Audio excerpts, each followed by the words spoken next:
It's very colourful, isn't it, today? Mr. Hicks. Lords, there are two limbs to our appeal. The first limb is that the assessment of the scope of the registered design in issue is the kind of visual assessment involving a variety of factors which appeal courts should not normally interfere with unless an error of principle can be identified. A further aspect of this first limb is that in any event, the reasoning by which the Court of Appeal arrived at a different view to that of the trial judge is itself wrong, we suggest. The second limb of this appeal is that if a point of principle does arise, then it's a point of some difficulty to which the answer is clearly not so obvious as to leave no scope for reasonable doubt. It's not act clair, and we agree with the Controller General that questions must be referred to Europe. Now, in relation to the first limb, we've cited a number of well-known authorities dealing with the question of when an appeal court can interfere in questions of visual assessments by I think you can take it that you're familiar with you're very, very familiar with those. I'll call those the Designers Guild line of cases. And in Designers Guild, there is approval of the comment that where a judge has made an error of assessment, as a matter of principle, the court can interfere with it. One shouldn't come to an appeal just in the hope that judges in the Court of Appeal or higher may reach a different view. I mean, the question simply, surely, is whether it was an error of principle for the judge to exclude considerations other than the shape from the impression. Yes. Did he say that? If so, was it a mistake? Yes. Well, what I propose to do is to deal with matters in the following order. First, I'll make some preliminary observations on the design in question and take you to that. Secondly, I will make submissions regarding the correct approach to interpreting the representations of a community design. And in the course of doing that, I'll make submissions on the principles of interpretation we say apply, and why we say the judge at first instance was right, and why the Court of Appeal was wrong to reverse him. Now, if you accept our contentions that the judge was right to say that the design in question is in respect of shape alone, that is the end of the case, because the judge found the design to be valid and infringed, and there is and can be no appeal from those findings. Thirdly, I'll consider the question of a reference to the CJEU, and finally, I'll make some concluding observations. So starting then with the design in question, the registration certificate is at the end of the core bundle at F8, page 275. Thank you. Before we look at the representations, please, could you go to page 279, where some information is given against some reference numerables down the left-hand side. Yes. At the top, item number 21, that's the registration number of the design. Right. The last number, number 54, which is in various languages, and you can see English is suitcases, that is the indication provided by the applicant as to the products to which the design is to be applied. So that's suitcases. And above that, item 51 is what's known as the Locarno classification of the product. If the applicant doesn't provide a classification, the office, that is OHIM, will, and it's class 3, which is travel goods and various other similar items, and subclass 1 of that class, which is trunks, suitcases, briefcases, and a number of other items. And the purpose of providing a classification is, amongst other things, to assist people to search the register of designs. So moving back in the bundle to pages 277 and 278, you there see the 6 representations of the design from different angles. And as you can see, the shape of the product is a fairly complex mixture of curves in different planes and directions, with curved surfaces superimposed on other curved surfaces. Now, as we noted in our case, modern product design often involves the creation of articles of this kind using 3D computer-aided design, CAD systems. The design is created and can be visualized in the design software on screen. It can be rotated and spun around and altered. And the representations in issue in this case are typical of the kinds of drawings which are produced when a CAD system is requested to print the design which has been created on screen. Now, we have here 6 photographs. Does one take the 6 photographs as a single composite whole when considering Yes. design? You don't look at individual ones on their own? No, you take them as a combination. Right, thank you. Each of the 6 represents the design. And I want to make it clear, these are not photographs. These are prints certainly. from a CAD system. And that's why they're not, in a sense, exactly the same as a photographic reproduction. I call them photographs, you're quite right. Yeah. Your case is that once you've got this, your shape is protected, and that will give you protection against anyone who comes along and paints whatever it is. You can paint whatever you like on it, someone else can paint whatever you like on it, eyes, stripes, ears, whatever, and you're protected against all that. Yes, it's a design for shape alone. How do we discover that? I'll come to explain how one discovers that, if I may, when I show you the regulation and some of the authorities. Now, but first one needs to understand in a little bit more detail what the drawing is showing and how it's created. What the CAD software does in order to help you visualize the shape, the item is shown as if a strong light was shining on a solid, opaque version of the product from a particular direction. And as a result, the tonal contrasts, rather than lines, are used to indicate shape. The reason for that is that this type of graphic representation gives a more realistic and accurate representation of shape than a drawing would, which consisted simply of lines. And we'll look at some line drawings later on in my submissions. So what's the significance, if any, of the tonal variations which we can see for ourselves on these prints? I'll show you that. So if one considers the horns or the handles, looking at representation number 1, Yes. if one considers the horns on the handles, one can see that these vary in tone from quite white, Yes. if one looks at the right hand of the 2 horns, left hand as you sit on it, to almost black at the base of the left hand horn. But when you go to 5 and 6, you say you can see that they're the same colour as the rest. Yes, you can see that what the CAD software is doing is to help you visualize the shape. It's shining. It's showing shadows, not colours. Yes, absolutely. Okay. So is the answer to my question none, or is it something else? The tonal gradations, we say, merely indicate shape, and that's what the judge found. That's what the nature of this type of CAD drawing is. And this approach is especially helpful in the case of products which consist of different curved surfaces imposed on one another. It's the modern way of representing designs. Now, it's not just the horns that have that tonal gradation. If one looks at figure 1 again, one can see on the left-hand side of the body, as one looks at the picture, there's grades of tone which are quite white, and on the right-hand side of the body, dark. That's a kind of shadow where the light is not coming from. Now, there is one further point which needs to be mentioned, namely the wheels. You can see the wheels at the bottom, the carrying strap at the top, and down the front, perhaps you can see if you look at representation number 5, there's a little black line down the middle. Yes.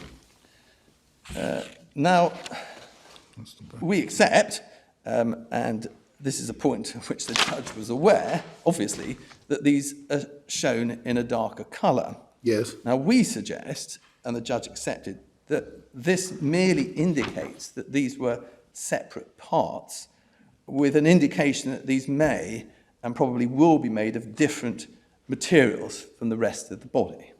The Court of Appeal disagreed with that assessment of the judge.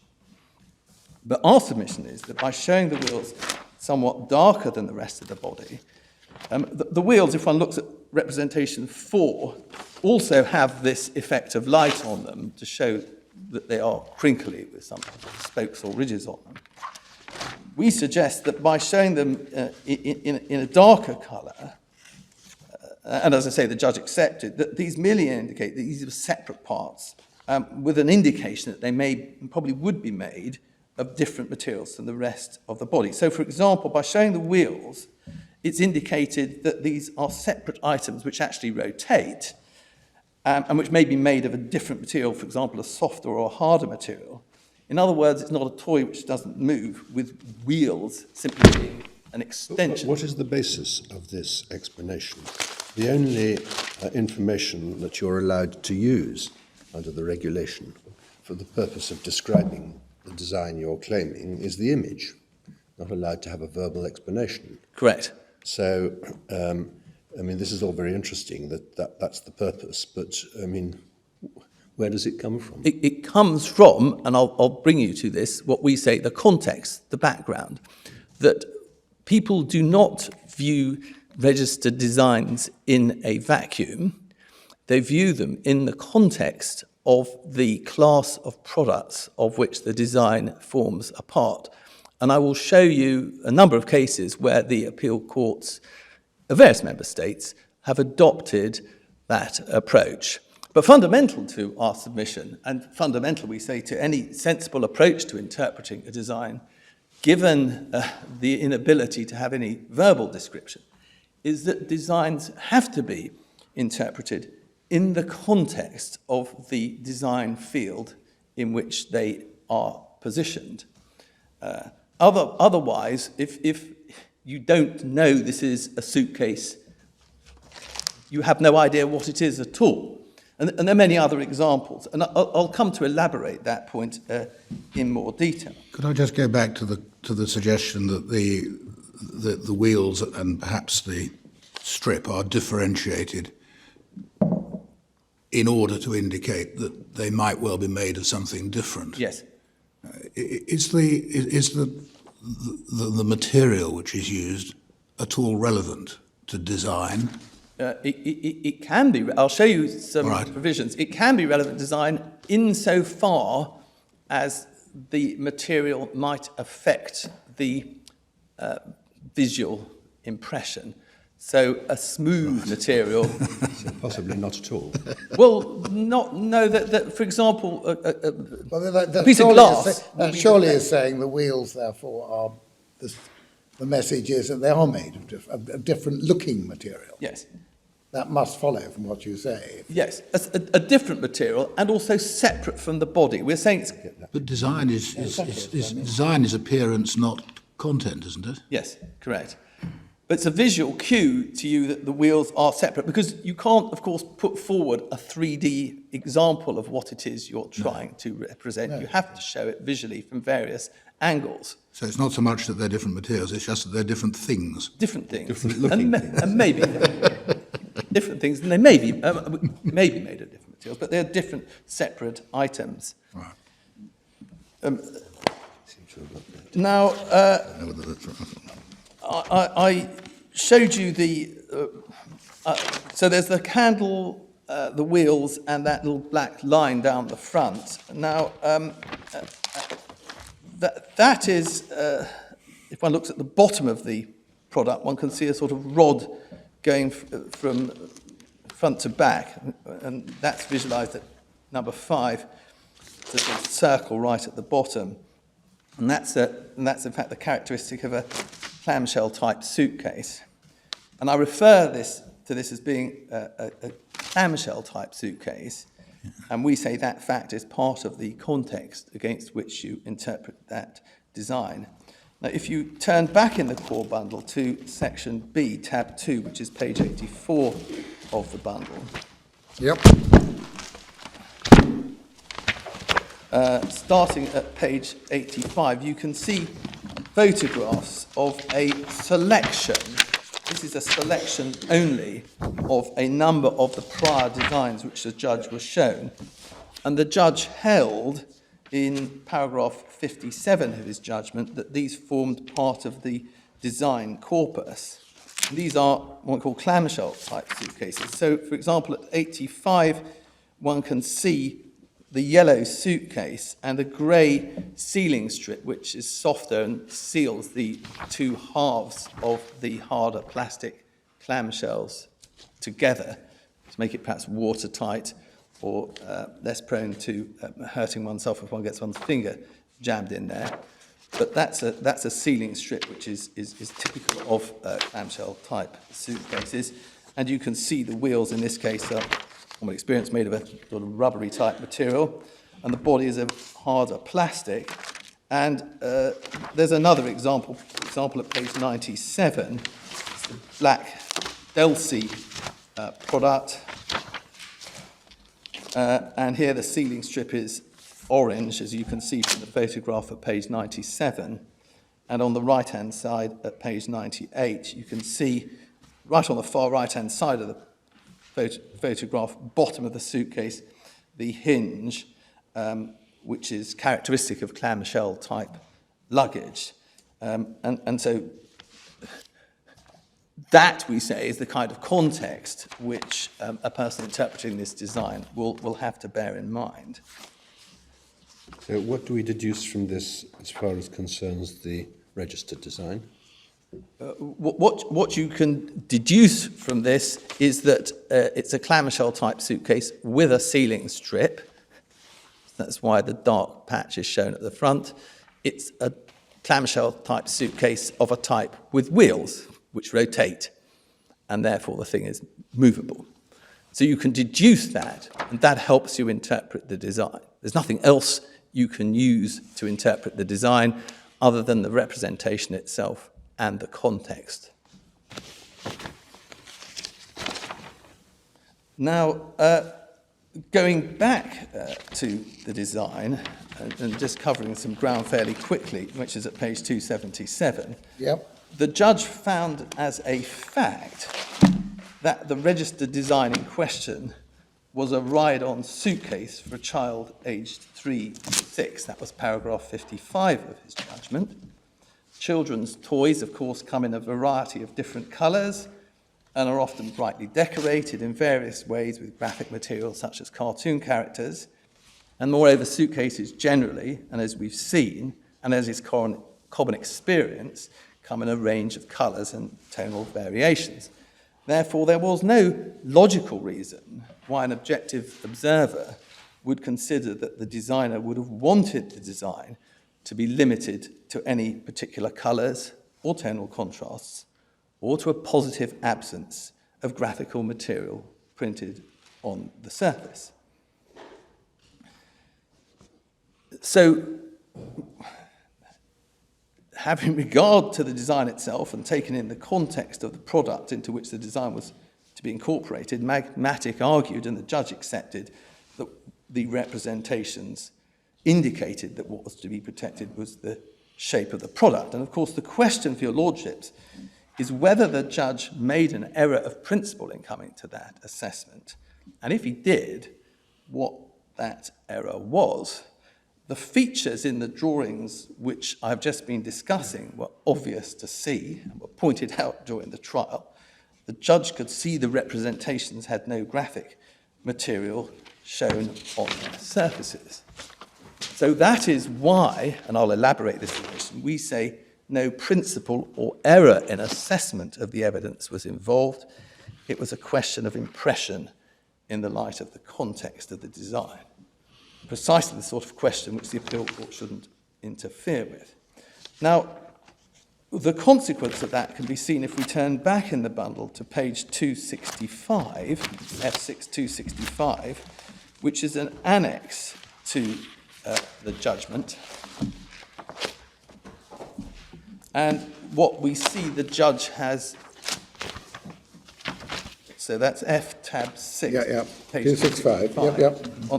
What the judge has done here is set out five, on this page and over the page, the sixth representation, and then in the middle an example of an actual trunkie made according to that design, which is irrelevant.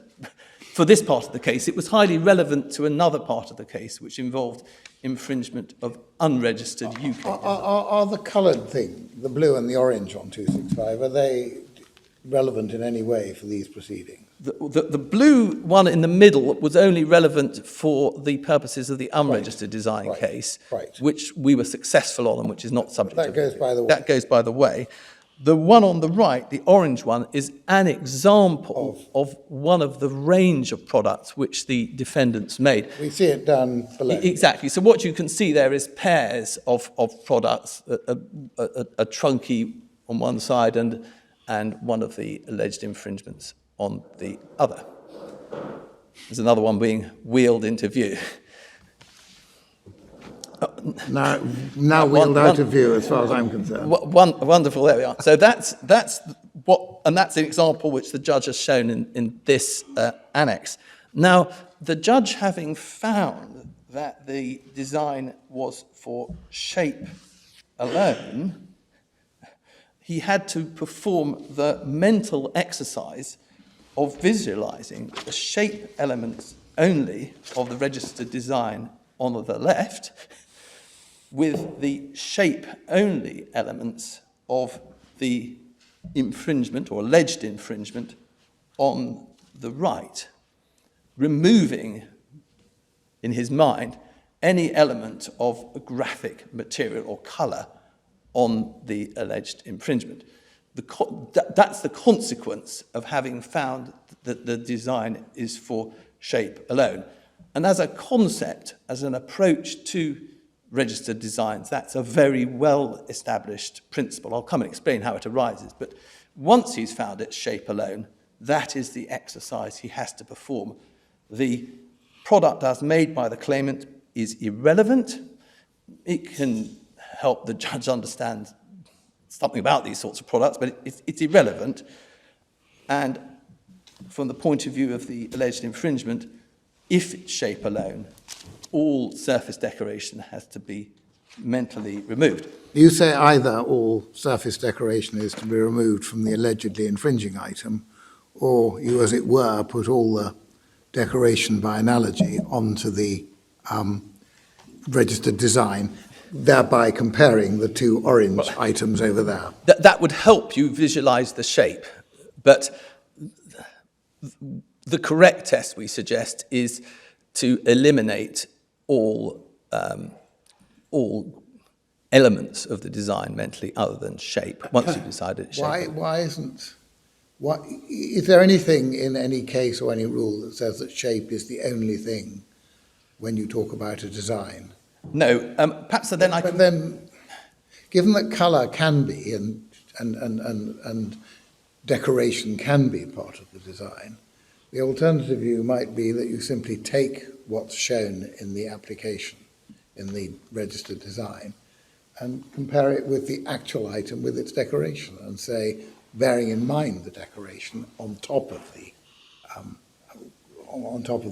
design of the allegedly infringing item, does this infringe the picture I see here, which has the fact that it has no decoration on isn't a killer point against you, but it's a factor. We would say that would be a heretical approach. Why would it be wrong? Never mind whether it's heretical. Why would it be wrong? Well, I'll show you how the regulation works, but it's wrong because the regulation makes it clear, and I'll bring you to that next, that you can register a design for shape alone, and also the authorities established that the comparison in terms of infringement is like for like. In other words, if you've registered shape alone, what you consider in the infringement is shape alone. Well, the only way of doing that, as I understand it, under the regulations, is to present an image which conveys the shape alone. For example, a line drawing. That's not what they've done here. That's not what they've done here.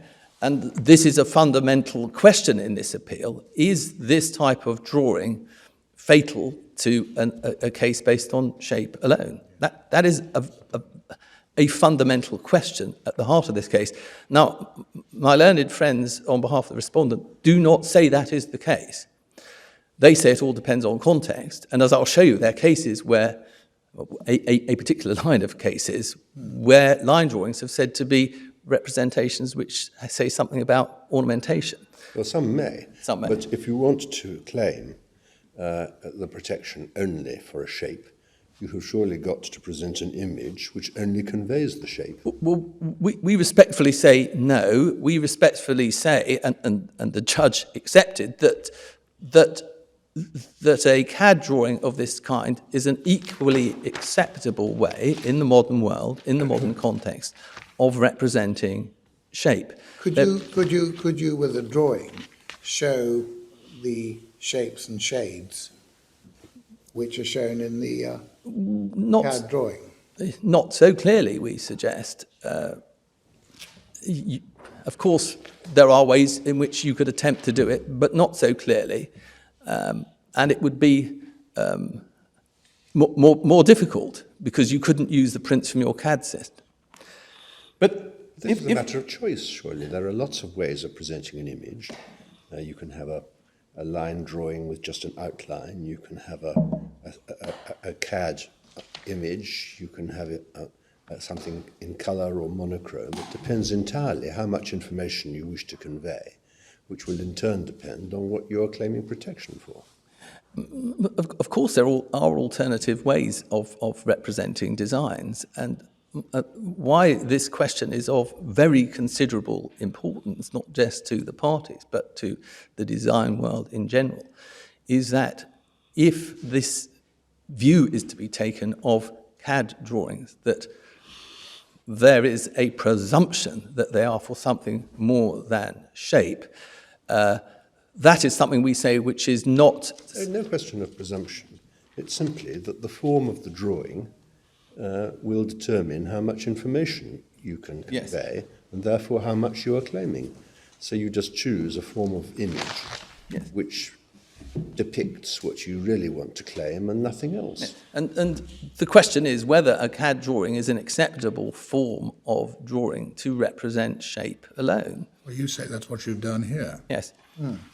That is the heart of the question. Yeah, I mean, anyone looking at this would assume, having inferred it's for children, would assume it wasn't going to be sold as a grey object. One would sort of start from the assumption that it was going to be decorated in some way, if only by colour. Precisely, I mean, that's your point, isn't it? Absolutely. Yes, that's quite right.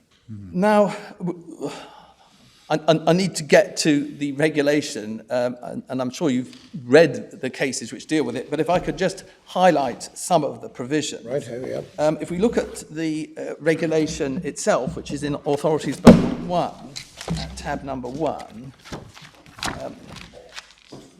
turning first to page 289 of the bundle,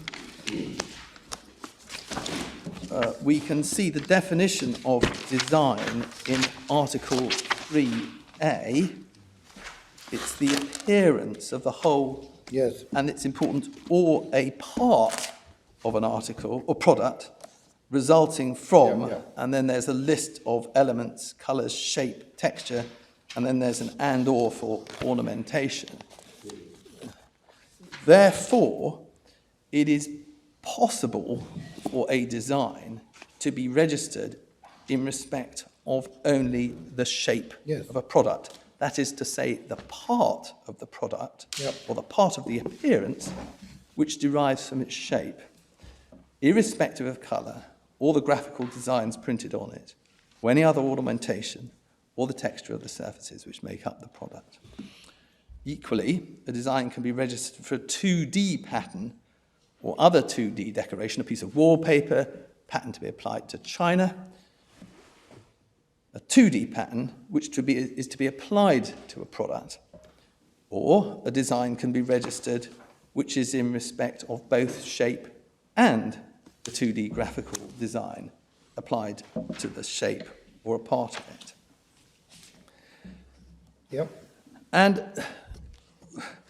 the particular concern, or a particular concern in this case, is, of course, the graphical designs printed on the surface of the accused product, and in particular whether it's possible to claim a design for a shape which has a positive absence of graphical designs on the surface, because how do you draw a positive absence?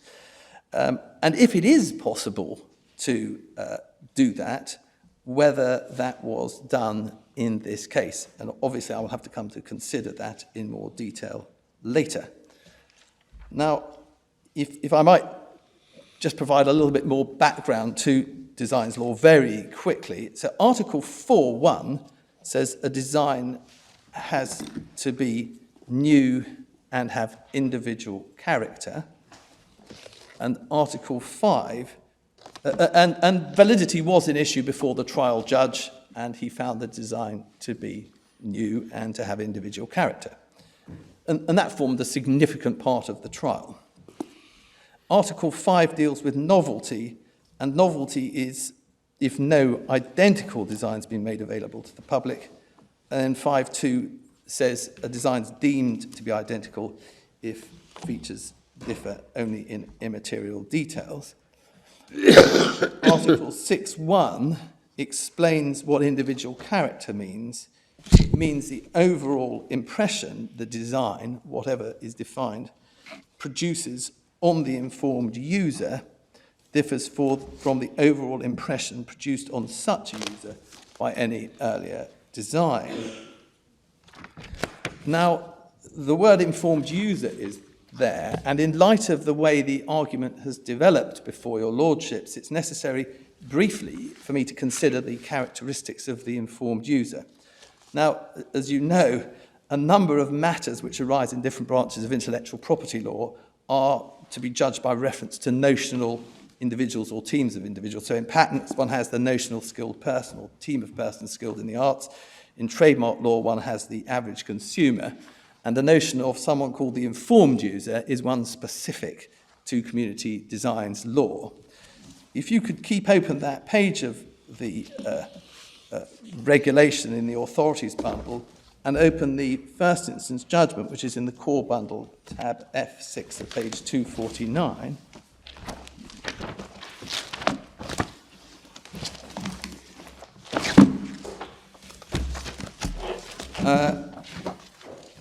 The judge here sets out the characteristics of the informed user by citing a passage from the decision of His Honour Judge Burse, as he then was, in the Samsung case at first instance.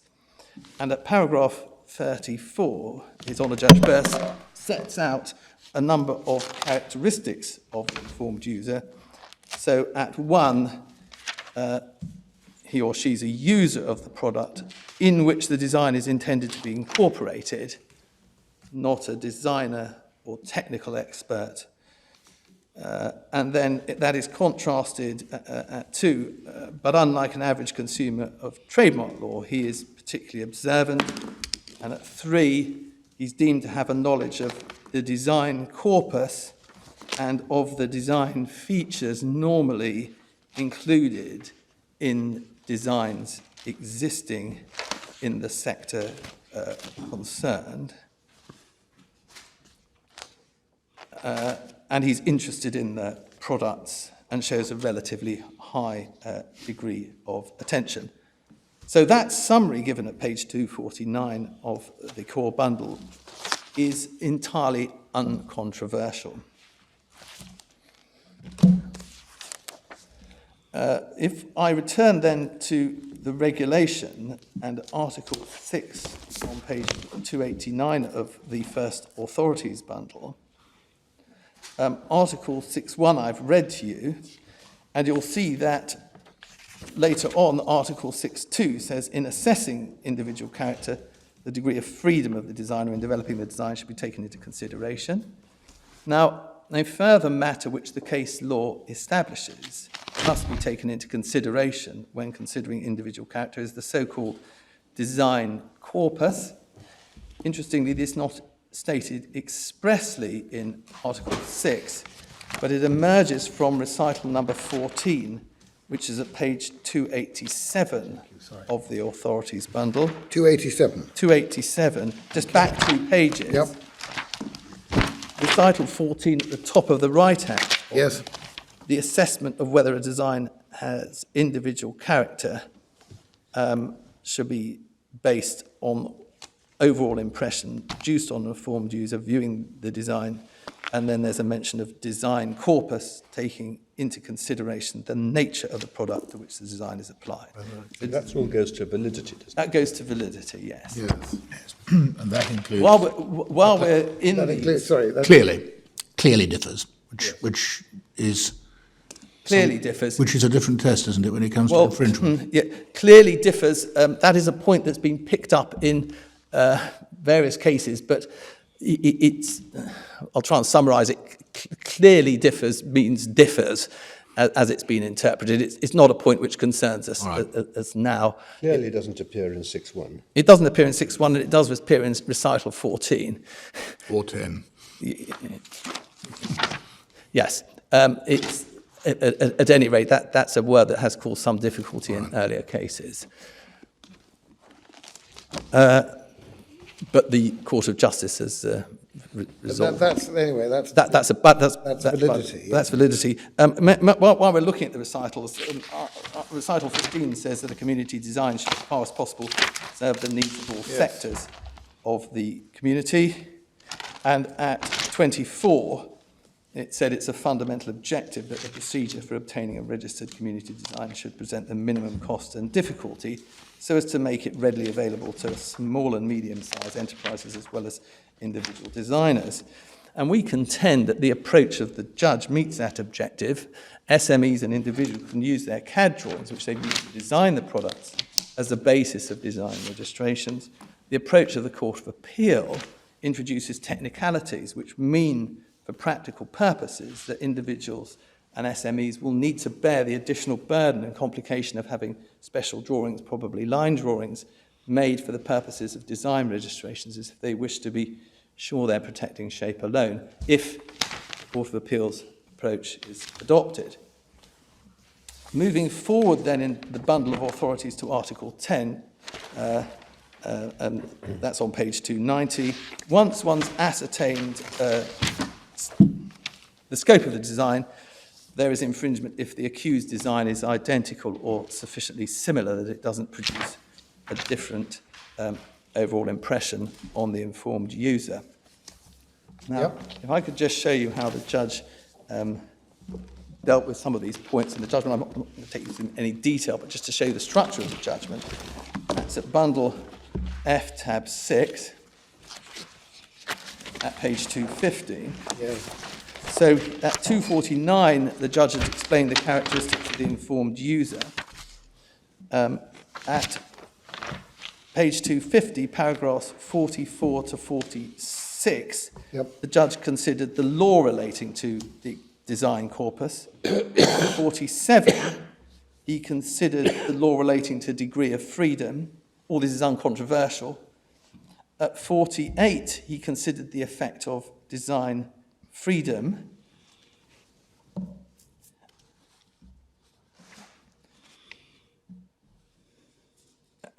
And at paragraphs 49 to 51, he explains the effect of differences between a design and a design corpus. And the point is this, that a design which is markedly different from previous designs receives a broader scope of protection than a design which is merely an evolution of a well-trodden design field. And that summary of the law is entirely uncontroversial. Now, moving forward in the judgment to page 252, where the judge assesses these various matters, at paragraph 55, he says that the product is for a child aged 3 to 6, and he considers the informed user, and at least one informed user is a parent or carer. And this is the comment, the Court of Appeal goes for 2 rather than 1. 2 rather than 1. But it doesn't really matter for the purpose of this case. At 56 and 57, he considers the design corpus, and he explains in 57 that the design corpus consisted of at least a range of 6 different types of clamshell suitcases. So that's the design corpus, which is why I showed you just 2 of those examples. Yep. At 58, he makes the finding the design was a substantial departure from the design corpus. And at 61, he explains that because it represented a substantial departure from the design corpus, and because there was a considerable degree of freedom, there was a broad scope of protection for the design. The controversial part of the judgment is at paragraphs 66 As he says. to 69, exactly as the judge says. Yeah. Yep. And that is the question which your lordships need to consider. Now, so that's the structure of the judgment. The judges obviously had to consider matters such as design corpus, overall impression very carefully, not only to deal with the unregistered design case, but to deal with questions of validity and infringement of the registered design. And at the heart of the appeal is that simple question of whether his assessment that this was a design for shape alone was right. And it's probably helpful just to see why there are constraints on designers. Lord Sumption has indicated there are serious constraints, and the starting point of the constraints is Article 36 of the Community Designs Regulation. Now, in our efforts to keep documents to a minimum, we've left this out in error from the extract of the regulation in tab 1 of the authorities bundle, and the most convenient place to find it is at tab 4 of the first authorities bundle, which is at page 343, the judgment of Mr. Justice Lewison. Okay, it's Article 36, yes? Article 36. I'm On sorry, page 343. It's all right, don't worry, we got it. Yep. but it's set out in sufficient detail fine. in the first authorities bundle. Yep, thank you.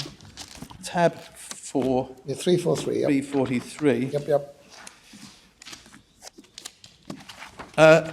So you must contain in your Yep. application a request.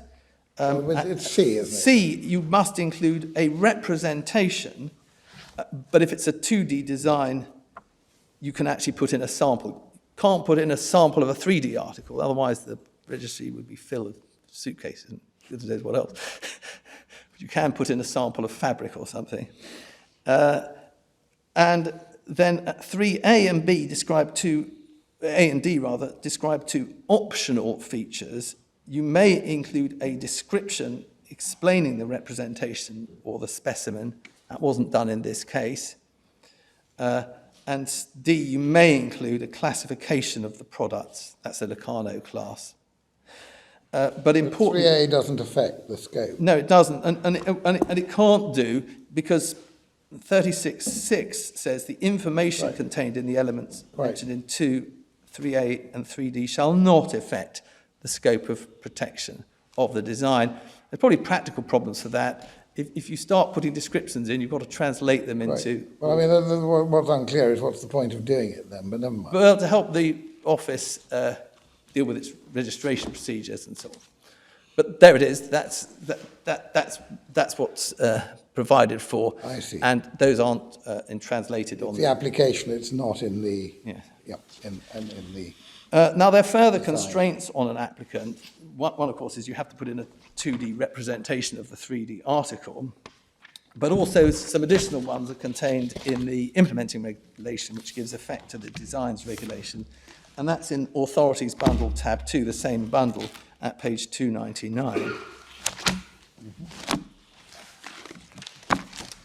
Yep. So Article 1, sub 1, throughout the bottom of page 299, contains details regarding the contents, and over the page, at page 330, at Article 1, the sub 2, it gives more details about the optional elements. So 2A, the description mustn't be more than 100 words.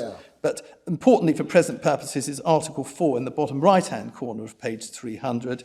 At number 1, it says it must consist of a graphic or photographic reproduction, either in black and white or in colour, and it shall meet the following requirements. And then at C, there's something to do with the size of paper, but right at the end of that, the last 3 lines or so, it says no explanatory text, wording or symbols other than the indication top or the name and address of the applicant may be displayed thereon.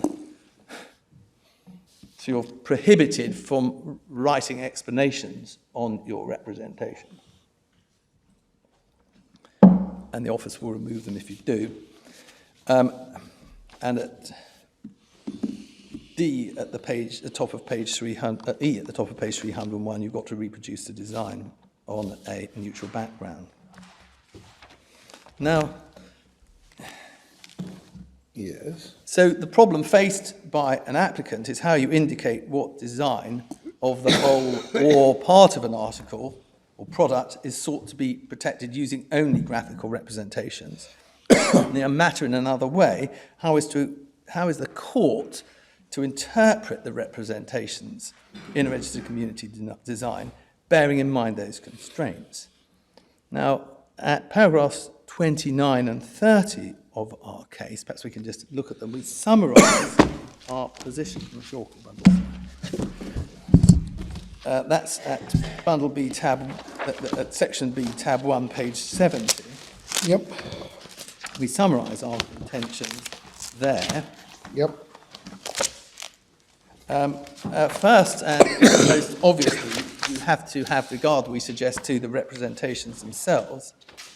And secondly, we say also, obviously, one has to have regard to the nature of the products into which the design is to be incorporated. For without that, it may be difficult or impossible to appreciate what the drawings are illustrating. If one is to have regard to the nature of the products into which the design is to be incorporated, that inevitably involves the court considering what the person interpreting the drawings would know about the products in question. And we suggest, as a minimum, that should be the design corpus, which in this case is clamshell suitcases I've shown you. Now, the issue of through whose eyes the assessment of a design should be made and what factors that person should take into account has emerged as, I say, surprisingly controversial. And one can see this from paragraphs 27 to 32 of the Respondent's case, which is at page 126 of the bundle.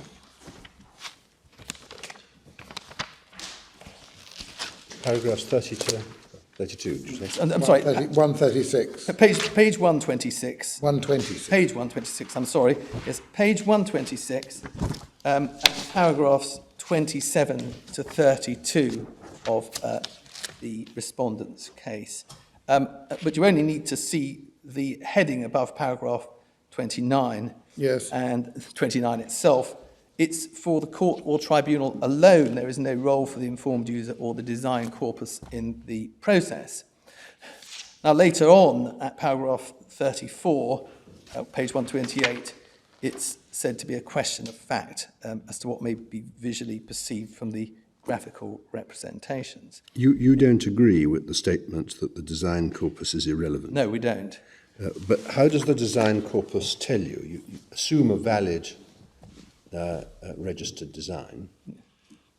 You, on the face of it, compare the impression made on you by the alleged infringer Yes. and the registered version. Yes. How does knowledge of the corpus affect that assessment? It's critical in assessing the question of overall impression under Article 10. Why? Well, because what the authorities say and what the judge explained in the first instance judgment has been accepted is that where a design differs markedly from the design corpus, it has a broader scope of protection than when a design is very similar to the design corpus. In other words, I'd take a ludicrous example to illustrate the point. If someone arrived in the street outside here and looked at various cars, Rolls Royces, Minis, vans, and had never seen a vehicle before, they might say they all bore a passing resemblance to one another because they're these strange things with wheels at the corner and windscreen wipers and headlights. That's a common feature. as the design corpus becomes more established and designs evolve as developments of existing products, the informed user becomes more discerning and appreciates differences between a design and the design corpus, more subtle differences. At least that's the approach to interpretation which of the scope of protection which we have to follow. Could that be said to be confusing what you're entitled to claim with construing what you have claimed? Yes, that's right. The first point is to consider whether what have you claimed. So in this case, and this is what it's about and only about, is whether the claim here is to shape alone, or whether it's to shape alone in the absence of something else. If it is for shape alone, then the judge has decided the infringement question by examining the design corpus and all the other factors, design freedom. So it's the question for consideration is to what background matter should the court interpreting the design take into account when looking at representations? At least that's a question. The position taken by the respondents, as we understand it, is there is no role for the informed user or the design corpus. In other words, it appears that the position is that the exercise of interpretation takes place in a vacuum, as if prior designs of products of the kind in question didn't exist, and their purpose and function and typical construction was not known. I think not as if they didn't exist, but as if they weren't unhelpful. As if they weren't helpful. They weren't helpful. As if they weren't relevant and exactly. This is paragraph 61 of the judgment, of Justice Arnold's judgment. Yes, yes. Page 254. And you say that is controversial. Yeah, page 254. No, sorry, I do apologise. Paragraph 61, scope of protection, that is uncontroversial. Yes. That's what they're entitled to. But yes. We're considering not what they're entitled to, but what they've claimed. Exactly. So you've got to decide what the registered design is, and at that point, you can consider what scope. Where does the judge deal with the point you've just been making? Where the judge deals with the point I'm just dealing with is at paragraph 66 to 68. Yeah, and the part you said was controversial. The part that he said was controversial. 69 is his conclusion. Yes, and 69 is his conclusion. He appears to treat this as a question of law. Is he saying this is something that Procter & Gamble requires of him? No, I don't. He's simply saying it's analogous on the facts. Yes, we'll have to see what Procter & Gamble says, and I'll Well, take. he says the position in the present case is the same as in Procter & Gamble. It's evidently for the shape. So he's really analogizing rather than saying as a matter of law, I think. And where did he take into account the design corpus? He doesn't say it as such, but we say implicit in any assessment of this kind, one has to look at a design with knowledge of the design corpus. And you have to have some knowledge. You can't look at a product. How is this relevant, given that it doesn't seem to have featured expressly in either judgment? Why the points emerge before your lordships I see. is this. Why it's become more sharply focused, if we can put it that way, is that, of course, the respondent wants to take the view that it is a question of merely looking at a drawing in a type of vacuum and making an assessment, and it perceives it to be easier to overcome a designer's guild type problem if it's a question of law for the judge alone with no consideration of background. And our proposition is that the case is saying it's inevitable that in assessing designs, the court has to look at background. One cannot sensibly interpret drawings such as those of the kind in issue without understanding the types of products in question. You have to know the existence, at any rate, of suitcases to see it's a suitcase. Yes, and we'll come and have a look at it. You need to know the existence of aerosols and what they typically might have to understand aerosol cases, or of tablet computers to understand what tablet computers. Yes, well, I can see how it might be relevant, but I'm not sure it is. Well, anyway, let's see where we get. But I ought to remind you that you've had an hour and you've got another 50 minutes. I'm not saying that aggressively, just in fairness. That's right. I'm going to move very quickly. Now, another point is, well, what eyes should the court look at it through? And the two possible candidates, one is the informed user and someone with a greater level of knowledge. It doesn't really matter for the purposes of this case because the technical expert would have greater knowledge than the informed user. So that doesn't matter. But we say context is something which is likely to be important. Now let's, if I may, have a look at the cases which have considered these issues. And the first is Procter & Gamble. And there's not a vast amount of analysis in them, but it is necessary to look at them. So Procter & Gamble is the authorities bundle tab 4, page 330. Thank you.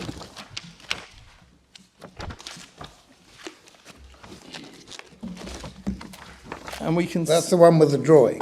That's right. So page 335, one can see the 4 representations We've in seen issue. that. Yep. And if you could keep that page open and move forward in the bundle to page 381, you can see the alleged infringement. That's at the end of the Court of Appeal judgment. Thank you. And as one might expect of an aerosol, there are all manner of surface decorations on the surface of the product in question. Now, one needs to be a little bit careful with some aspects of these two judgments since they were decided at an earlier stage of development of community designs law. But moving back to the first instance of judgment at paragraphs 44 to 49, here the judge is grappling with the issue we're considering in this case between paragraphs 44 and 50. And he's grappling with 2 issues. First, what was the design registered for? Was it shape or the shape of a white aerosol? And secondly, if it were for shape alone, should other added matter, such as surface decoration, be ignored? And he came to the conclusion, which again is not controversial, that if it's shape alone, you ignore surface decoration. You compare only shape with shape. So that's his conclusion. And he concluded that the design in question was effectively for shape alone. And if one looks at how that then went on appeal, at page 349, I'm sorry, That's first. on appeal, page 372. Thank you. Yeah, page 372. It was basically conceded. It was conceded. With a little bit, it's paragraph 40, isn't it? Yeah, paragraph 40. There was pressure from the court. The point was abandoned. So, I wonder which member of the court that was. yes. I mean, this was a case in which the image for which protection had been sought conveyed nothing other than the shape. It was a line drawing, and that was the finding, yes. Yes. So one can quite see why on that fact the conclusion followed. But why did the judge think it was comparable if you've got an image presented with the application which conveys more than shape? Well, he said it was. He said it was that. That's the key question. He did not consider it was an image which, in context, conveyed more than shape. That was his assessment of the image. True, it was a different type of drawing. Well, I'm not sure that he did, because I mean, he could have said, well, looking at every characteristic apparent from these drawings, I think that the infringing article and the image of the registered article are the same, but he didn't. He said, this is for shape, therefore I'm going to exclude all considerations other than shape. I'm going to engage in the exercise you described a few minutes ago and imagine either that the characteristics of the infringing article were transferred onto it, the decorative elements, or that that all decorative elements were removed from the infringing article. Yes. So he's engaging in, on the face of it, an artificial exercise which he regards as mandated by his prior decision that it was only shape that mattered. Yes. And It's not simply that only shape mattered. Whether he's right or not is a different question. But he was construing the CAD drawing as indicating no more than shape. Yes. Wasn't he? Yes. And the point is that, as far as it goes, in Procter & Gamble, that drawing was construed as indicating shape only. Now I've got to turn then to the Samsung and Apple cases. Now I'm going to move through these fairly quickly, but there are 4 of them. But we mentioned... the only point that occurs to me is if you look at Article 10.1, could you say that because that shape is being claimed, if somebody produces something with a similar shape, but the decoration on it enables it to convey a different impression from that shape, why does it infringe, bearing in mind Article 10.1? Because it's a like-for-like comparison, that is a very well-established principle. And if it is not going to be a like-for-like comparison, right, that is indeed a point of tremendous importance. Okay. Because it means that Okay. any shape, I'm not trying to exaggerate it, it's certainly a point. I understand the point. It's certainly a point which needs to be thought about, but it was considered by Lord Justice Lewis in P&G. That was the second limb of his case. Mr. Justice Lewis. Mr. Justice Lewis, he then was. So Samsung and Apple. Now I'm going to try and run through these fairly quickly, but there are of 4 of them we need to look at.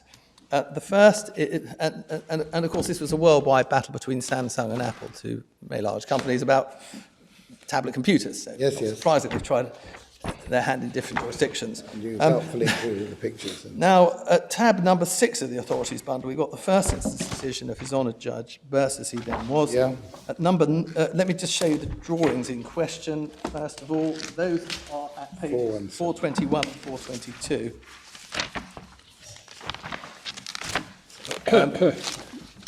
So those are line drawings. You can call them line drawings, and one might say that if they are line drawings, they are telling you only about shape if you were to follow the Procter & Gamble line of cases approach. But in fact, the position was different in this case. At paragraph number 9, going back to page 385 of the judgment, the judge says, looking at the Apple design itself, what strikes the eye immediately is its simplicity. The article is unadorned and tile-shaped. The large faces are blank.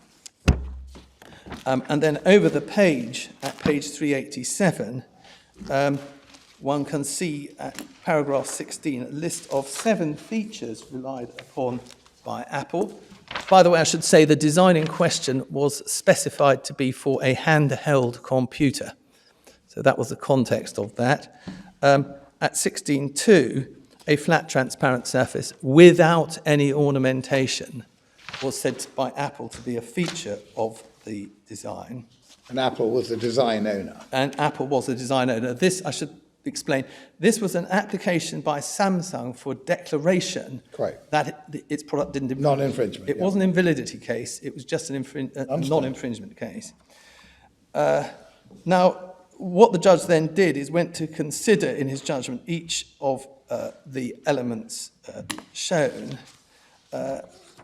One thing he had to do is to consider what the dotted lines were on the drawings. And if I could just jump forward, because it's a point that arises a number of times in the cases, 421 and 422, you'll see on the front, just inside the border, drawing image number 1 and image number 4, there's a dotted line, and an image number, a rectangle, and at image number 7 at the bottom of page 422, there's a little dotted line for a connector.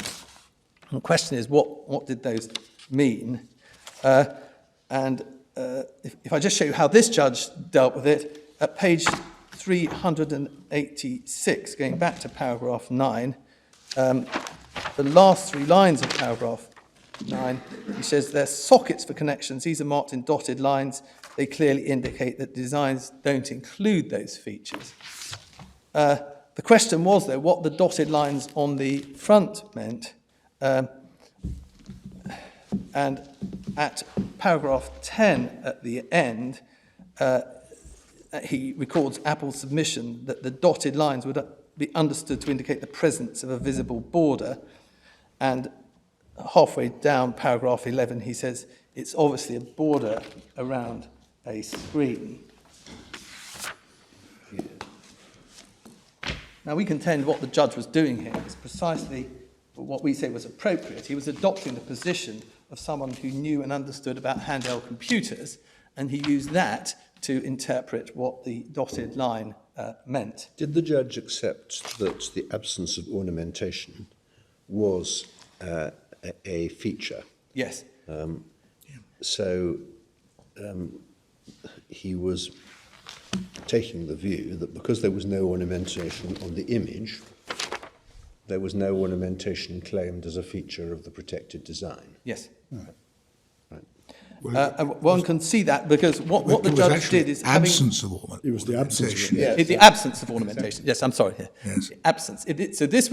So what the judge was doing was saying that this, well, Apple submitted, and Samsung probably didn't dispute that a feature of this design was an absence of ornamentation. You might ask why Apple might have wanted to say that. Well, we can only speculate, but it may have helped distinguish the product from the prior art. Yeah. Now, Samsung did have ornamentation on the surface, one of which was its name, so it's hardly going to want to dispute the fact that an absence of ornamentation was a feature, since it was a feature which helped to differentiate its product from the design.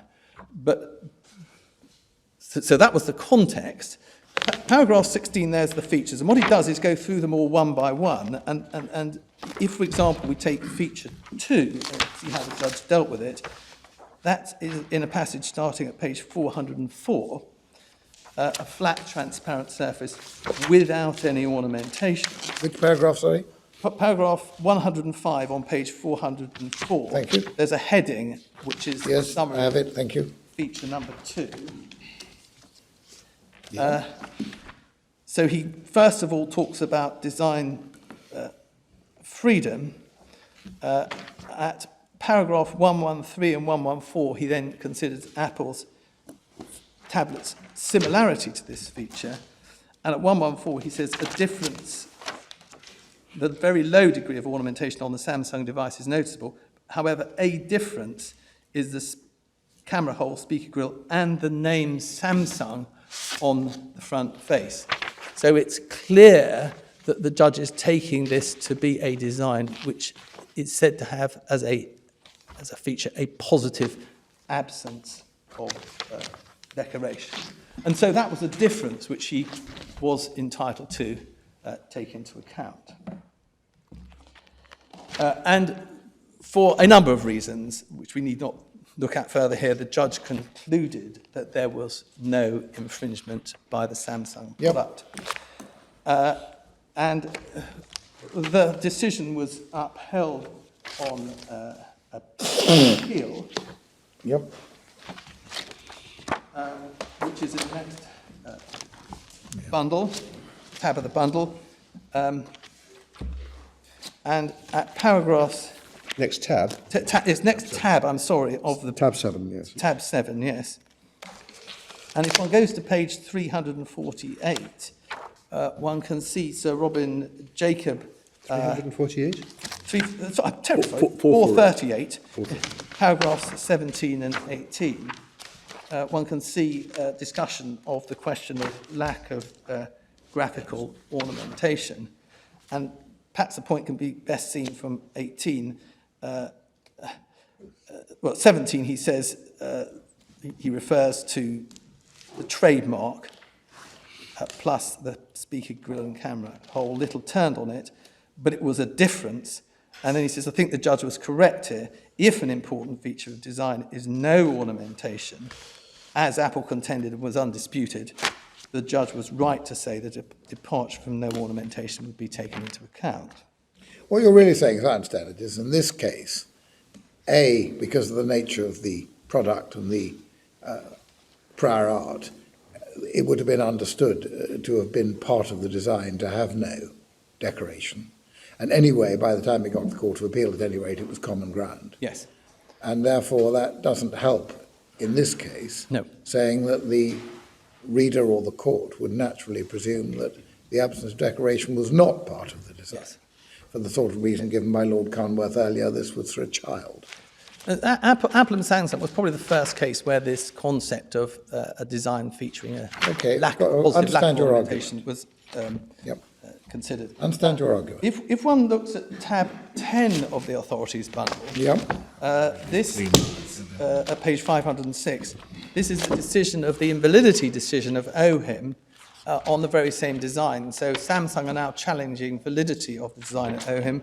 If one goes to page 509, one can see the same drawings are reproduced, 509 and 510. Yeah. And if one goes to page 546, paragraph 87, at the bottom, the This was simply a question of validity, was it? just validity, Yes. because OHIM has jurisdiction. Right, no. to consider validity. Let's not take time. Yeah, I just want to that's make- right. Yes, So this is validity of the Apple registration. yes. Yeah. At 87, the office finds the following essential features, and it lists them in 5 bullet points. And then it says protection is sought solely for the shape of the device. All functional elements, patterns, or ornamentations are omitted or disclaimed, including the display area in the screen. And then at 88, the submitted prior designs, i.e. those that should invalidate the product, the design, will be considered according to the same scope, i.e. shape and surface. Other features, although presented in the prior designs, in particular functional elements, accessories, ornamentation and colours, will be disregarded. So the office took the view that this design was a design for shape alone. Was that because shape alone was the only thing that the images conveyed? Presumably, yes, but it's the same design as the court, the UK court was considering. But yes, that was a fairly conventional conclusion to reach, we would suggest. But that's what it's saying. So a diametrically opposed view by OHIM on the same design. Is that the office's, is the expression protection is sought solely for the shape? Yes. Is that the office's assertion? Yes. It's not a report of anything that anybody else has said to it? No. Okay. So at 87, as has been, it's saying, as has been said before, the office finds the following essential features. So it appears to be a finding of the office. Was that something that Apple challenged in their argumentation? I'm not sure. Because it contradicts Apple's position in the UK. Yes. Now, may I just mention that the case was also, the same design was also considered in Germany and Holland, and I can just show you one of those. That's in the Authorities Bundle 2 at tab 25, page 827. 827. Yes. Yes. That's the Dutch decision. That's the Dutch decision. Now, if one turns to pages 820 and 821, we can see the same drawings. Yes. Actually, they're from the equivalent US design pattern. And what view did the Dutch court take? Well, at paragraph 5.1 on page 827, the court listed the features relied upon by Apple. Yes. So you can see at... Was this a validity or an infringement case? it was infringement... Or both? We'll pick it up later. We'll check. Yeah, I'm sorry. Yeah, at 5, though, the distinctive features according to Apple. So one can see at B a flat, transparent surface without any embellishment. Slightly different wording. Now, if one looks at further down on that page 827, at re B, what's interesting is how the Dutch court is interpreting the design. Yeah. And what it says is the informed user will interpret this as a designation of reflecting surfaces. Since the design is a computer, so it's clearly taking that into account, the informed user will undoubtedly assume the front surface is flat. And so that's Transparent. yes. So, but the point is that that is an example of the Dutch Court of Appeal interpreting the design in context. You say that's the Dutch court doing the same as the judge did in at the first instance in England? Yes. Yeah. It was, Mr. Boss was right, it was an interim injunction, so it was infringement only being considered. But in other words, they were effectively getting round this issue of decoration because it was transparent. I suppose it could be different colours. Yes, well, indeed, they said that, because the question was what lay underneath the... And what do they say? Well, if one has a look then over the page at 827, and it's now discussing re-E, so point E is on page 827, underneath it, substantial black or white outer surfaces on either side of the And we have the screen. dotted line issue. Yes, it's the dotted line issue, and that's discussed in that section. Yeah. And if you look at the final paragraph of that section, there's one that says, the prior art, which will be discussed below, shows it was usual for screens to be equipped with an edge surface. And it uses that fact, usualness, to interpret, and comes to the conclusion that an informed user would understand that that was a part of the screen underneath a piece of glass. And right at the end, last 7 lines from the bottom there, it says the court didn't accept Samsung's contention in that regard, but it did endorse Samsung's assertion that the Apple design doesn't make it clear whether the outer surfaces are black or white. So it's saying something about that. And then what is found at 5.3 at the top of page 829 is various features. B1's a flat But they accept without any embellishment. Well, yes, it's not totally clear to me whether what they meant was without any shape embellishment, bumps or wrinkles, or whether it was the complete lack of graphical material on the front. It must have been referring to the latter because it's a flat. Well, it's Yes. yes, yes. It seems to be they were looking more at shape rather than the issue of surface. But if one looks at the bottom of page 5.4 or 5.4, Apple was putting forward the proposition that the design looked like a pond with a surface as smooth as a mirror from where images can be conjured up. That was a feature of the design. At the end of that paragraph, 5.4, the court says, in view of the fact that Apple's registration doesn't give a definite answer about the colour schemes, and in any case leaves the door open for the option that widely different colours are chosen for the outer surface in the screen, the Apple design makes it insufficiently clear that it would be looked at like a pond with a surface as smooth as a mirror. Anyway, so what we get out of that is the court interpreting the design in the context of handheld computers. What about the German court? Because, I mean, you've got Germany and the Netherlands here. They're the two. Yes, well, we can quickly have a look at the German. If you don't want to take time on it, because you haven't got long. No, but I'll show you where it is, and just highlighting a couple of paragraphs. Tab 24 of the bundle. The one before 24. Tab 24 of the bundle, page 786. Same design, again. Yeah, of course. If I could just highlight a couple of paragraphs. One is at page 805. And if I explain the point that is arising here, I'm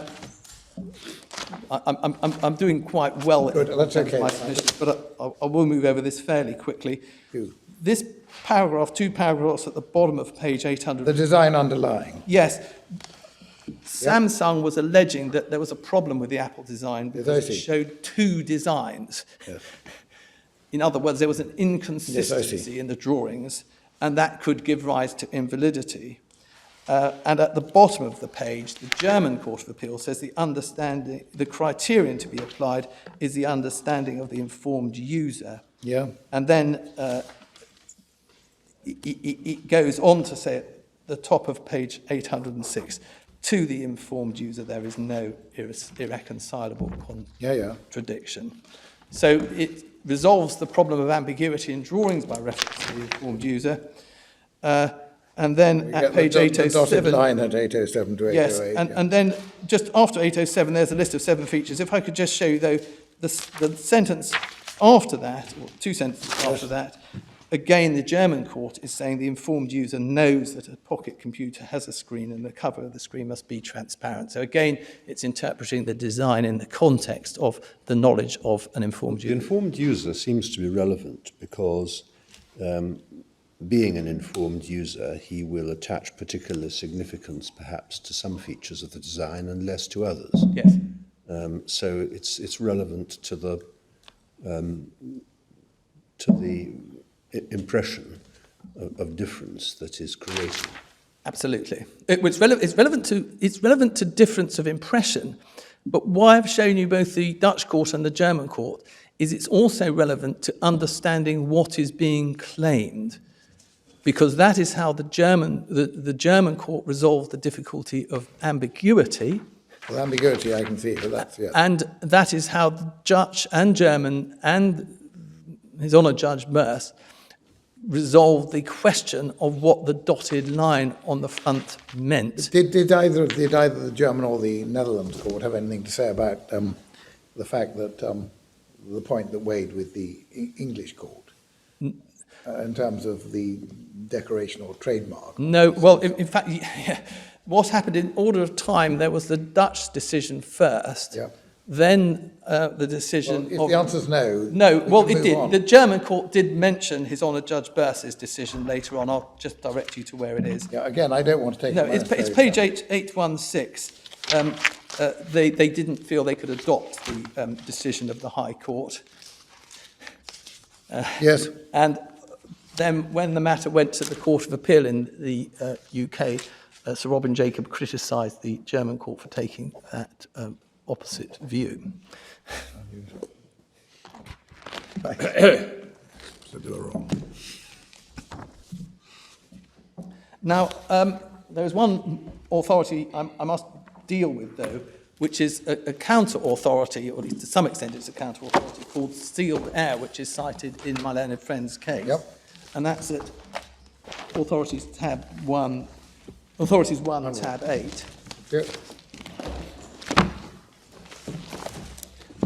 Yes, that's where he prefers Mr. Howe's submissions to Miss Edward Stewart's. Yes, so a long passage is set out in... It is set out in their case. Yes, and the relevant passage is at paragraphs 18 to 21. Thank you. And the judge here rejects the submission that the informed user interprets drawings. He says the court does. He says, well, he says it's the eyes of someone with technical expertise in interpreting drawings. I see. Yes. So he resolves the issue between informed user and a technical expert, and includes it's a technical expert who's interpreting the drawings. Probably just worth seeing the problem that had arisen. If one goes to page 479 of the bundle, you can see the representations of various punnets, for strawberries or something. And in the middle column, there is a plan view of the punnets with a star shape in the bottom. Yeah. And the question was how that star shape should be interpreted. Should that mean that there should be some sort of graphical star on the bottom, or should it be understood to be simply the way the indented base was formed by a series of darts? It's a dimple. Dimple, yes. And one could see it's dimpled if one looks at the right-hand column of drawings. So the question was, how do you know that's not a graphical star at the bottom rather than a series of darts? That was the question. Now, 2 points were made by the judge in favour of the technical expert approaching it. The first was that the informed user might not have the ability to interpret technical drawings, and secondly, a point about legal certainty. We say there's 4 answers to this point. The first is that the courts of appeal in 3 jurisdictions, that's the UK, Germany and Holland, have referred to the informed user, apparently taking into account the characteristics of the informed user in making the assessment of what the representations showed. The second point is testing matters through the eyes of an informed user doesn't create any legal uncertainty, because one can only decide whether a design is valid and infringed by reference to the informed user and the design corpus. One's going to have to inevitably look at those features before one can decide whether a design is infringed and what its scope is. The third point is, if the drawing is to be interpreted by someone with some sort of technical expertise in the field, this technical expert will have at least the knowledge of an informed user, so it makes no difference for the purposes of this case. And finally, if interpretation of representations is a problem for a particular informed user, there's no difficulty imputing the informed user, and one can do this anyway, with an understanding of the procedures for obtaining designs and the constraints one faces, and other interpretive tools. Presumably the informed user might, the court would conclude, ask a technical draftsman. Exactly. So there's no particular difficulty, but pulling the points together, we say that the judge was in the best possible position to assess the scope of the registered design. He'd considered and understood how clamshell suitcases were constructed. He obviously had the points well in mind. The back of the court had a considerable number of clamshell suitcases before the judge at trial. He came to the fore of the court and looked at them. He obviously had the points now made well in mind, and he reached a conclusion which was correct, or at very least a conclusion which a reasonable judge could reach. So I now turn to examine why in our submission the Court of Appeal was I mean, can you just, it's a question I asked earlier, which you were going to come back to. How does one discover from the images that it is, that they are claiming protection for the shape only? Because one looks at the drawings, understands that tonal contrasts are there to represent shape, understands that these are clamshell type suitcases, which will typically become highly decorated, understands that this is a product which is for children aged 3 to 6, and understands therefore that what is likely to be wanted to be claimed is a question of shape. Just as one, when looks at a drawing of an aerosol, one knows that no aerosols are sold in the marketplace completely white with no ornamentation. How would they have set about claiming for something with no ornamentation? That is a very fundamental question, one of which is our submission. I'll come onto that, but we submit that that is not actually a possibility. What, in any case? Well, it's what happened in the Apple case. Yeah, well, yes. You say that's if Apple's right, then it can be done. But a fundamental question. Let me explain. The nature of the problem is this: is if I produce a drawing which doesn't have decoration on it, how can you possibly decide between I want to protect shape alone or I want to protect shape with a positive absence of decoration? You can't graphically show the absence of something. Well, I mean, the trouble is that if you wanted to claim colours, you would have to register almost an infinite number of designs. Yes, exactly. Well, it may be that that's appropriate. If you wish to claim what amounts to a monopoly, you should identify precisely what it is and allow a measure of differentiation, e.g. by colour. What's wrong with that?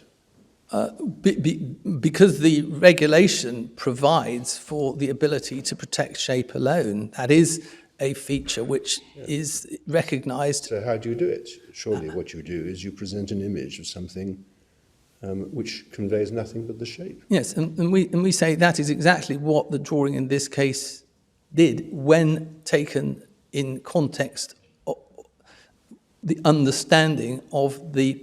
Well, except it filled in what was left blank by the line drawing, Yeah. by showing an undecorated surface. Yes. but we would say the person looking at that would appreciate that this was a CAD drawing, the best way of representing shape. I accept there are alternative ways, but that is the fundamental point, that if a presumption is going to be made against CAD drawings of this kind, that is a possible view, that there should be that presumption. We say that if one thinks about it, there is no basis for that presumption in the directive or in the regulation, I mean. And the cases suggest that a more, I say, pragmatic approach to interpreting the designs should be adopted. One of the troubles is that the judge doesn't really explain his reasoning. He just says it evidently is for shape, and Yes. adopting the language of Yes. Lord Justice Jacob. But Yes. so he seems to have thought it obvious. Yes, that's right. And bear in mind, the judge had spent 4 days looking at these, and we'd been arguing about design corpus and features of designs. So That can cut both ways. yes, The it wood does. and tree. It does. Was the case advanced to him? CAD drawings are, as a matter of technique, or technicality, shape drawings only? Yes, the judge had actually seen the Because CAD. that's not what he says, you see. No, But if it was the case that was being advanced, it may be that it's implicit. yes, the judge had seen the actual CAD drawings for the trunkie as part of the UK unregistered design right case. So everybody understood the drawings to be CAD drawings. These are commonly seen. And the reason this case is of some public importance is we estimate about 30% of all community registered designs, which is many hundreds of thousands, are in fact CAD drawings of this type, which is why there's considerable interest in this appeal. Could I turn then to why we say the Court of Appeal was wrong? And for that, we need the Court of Appeal judgment, which is at page 220 of the full bundle, F tab 3.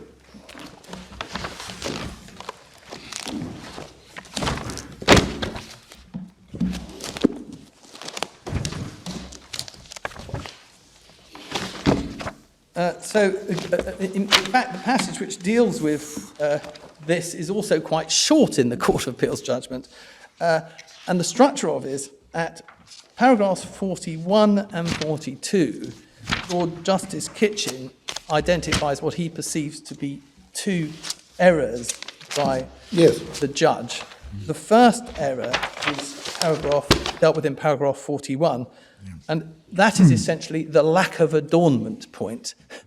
These designs should be considered to be designs which have no graphical material printed on them. And the second point is at paragraph 42, which is the wheels and the strap point. Now, if one looks at paragraph 41 first, we can see that the first point which Lord Justice Kitchen makes or observes is in the third line, that the representations are not simple line drawings, they're computer-generated drawings. Now, it's not clear whether this is merely a statement of what the drawings consist of, or whether it is considered to be a factor. If it is a factor, we say it raises an important point of principle, which is one of the reasons there's an intervention here.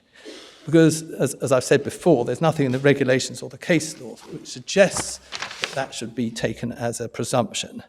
Both types of drawings are ways of representation.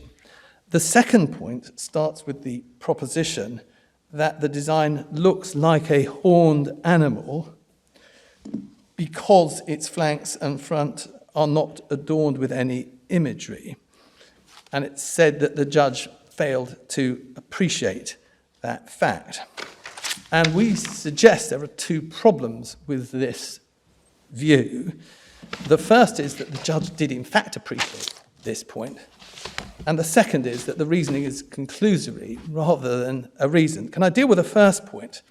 If one goes forward in the bundle to pages 254 to 255, one is here in the section of the judgment where the court is considering aspects of the case. And at 63, the design is being considered, he's looking here at infringement, validity, I mean. He's considering whether the design is valid, so he's looking at an earlier design. And what he's doing is comparing the earlier design with the registered design in issue. And if one looks at the top of page 255, the third line down, he says, by comparison, the community registered design is slimmer and more sculpted, and the ridge and the horns form important parts of its appearance. The CRD appears to be considering more sophisticated and modern than the rodeo. Furthermore, the clasp has a rather different visual impact, looking much more like the nose and tail of an animal. So it's quite clear the judge had seen that it was nose and tail of animal. And the second point is, I can pick it up, is at paragraph 70, which starts at the bottom of page 255. And if I take you to little Roman 9, you can see that we suggested the clasp on the front being located below the horn so as to give the impression of animal characteristics. And at 71, he says, I agree that the kiddie case is similar to the CRD in these respects. So we suggest that contrary to Lord Justice Kitchen's observation, he had appreciated that there was an animalistic aspect to the design. The second reason is that we suggest that on analysis passage is a conclusion. If one starts from the proposition that the design is for shape alone, then the shape looks like a horned animal, whatever its surface decoration. Adornment is completely irrelevant. The decision that the shape looks like a horned animal doesn't tell you anything other than that the design is for a shape.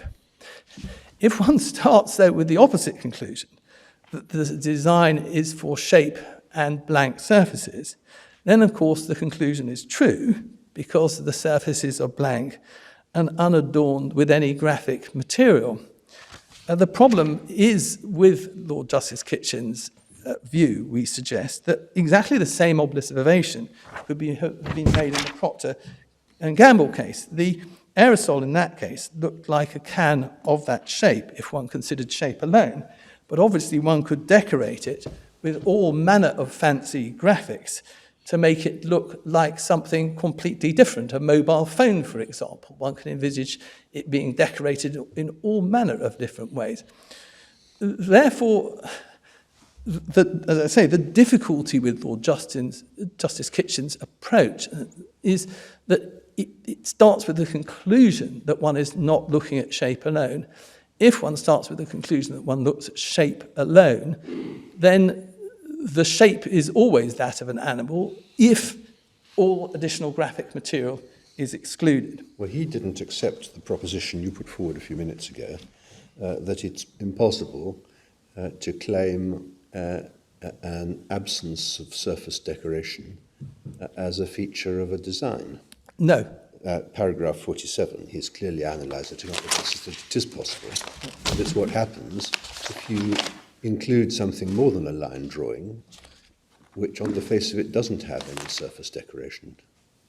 No, but that's the, as I say, That's the whole issue in this case. That's the whole issue in this case, at least an aspect of the whole. I mean, I don't understand what he's saying at paragraph 41 with respect, because to say it has the shape of an horned animal is in a sense to say, well, it's about shape. Yes. But if you're trying to portray a horned animal, you would normally not just stop at shape. You would include things like eyes and ears and mouths and markings and so on. So the absence of ornamentation doesn't seem to me, I don't understand why he says that that somehow points to it not being just about shape. Yes. I think it points to it being about shape. Yes, that's our point.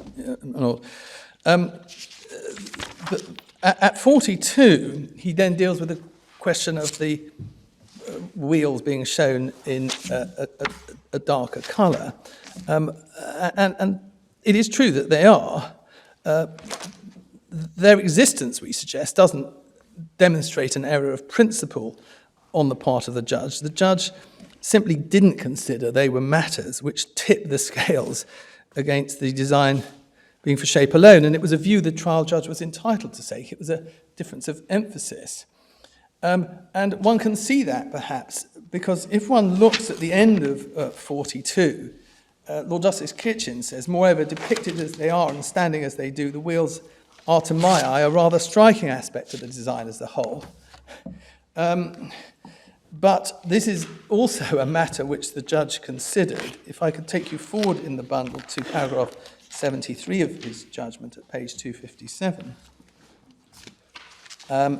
He's here considering the wheels. He's looking at a list of differences put forward by the respondent, PMS, and one of them was item number 9 about the wheels. And he says, I agree these differences are present, but in my view, a number of them are not as visually significant as this table suggests. And then right at the end, he says, in the case of the wheels, the real difference is that the wheels have covers on them.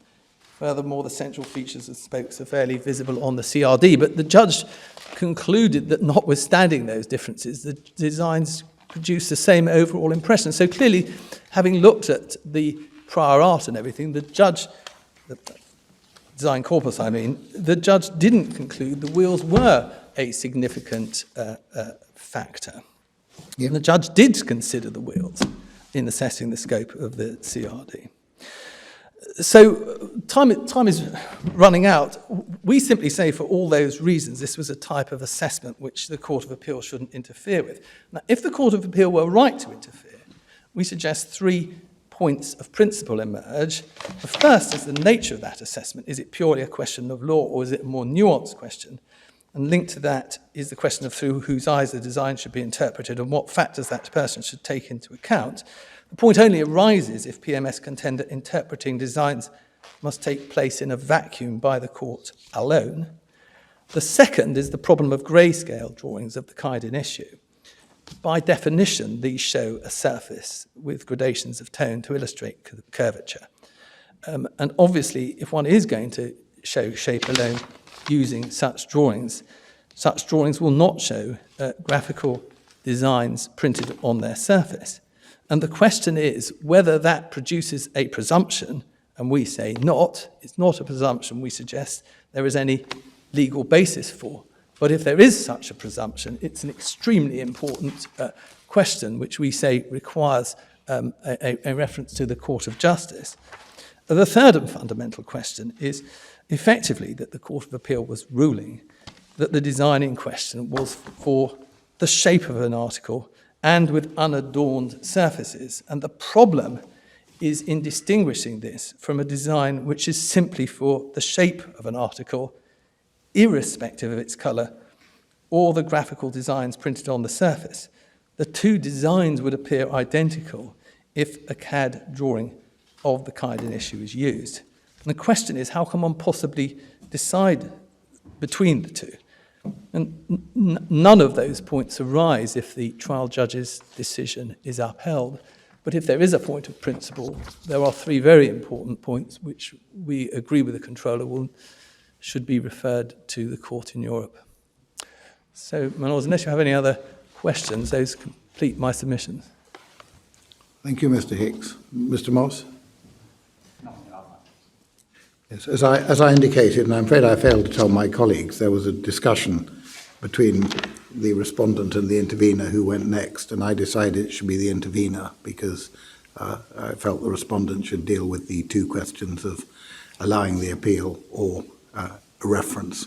And if there's anything, Mr. Nicholson, that you feel you want to add after the end of the argument, I'm not saying you will be able to, but sympathetic consideration will be given to it.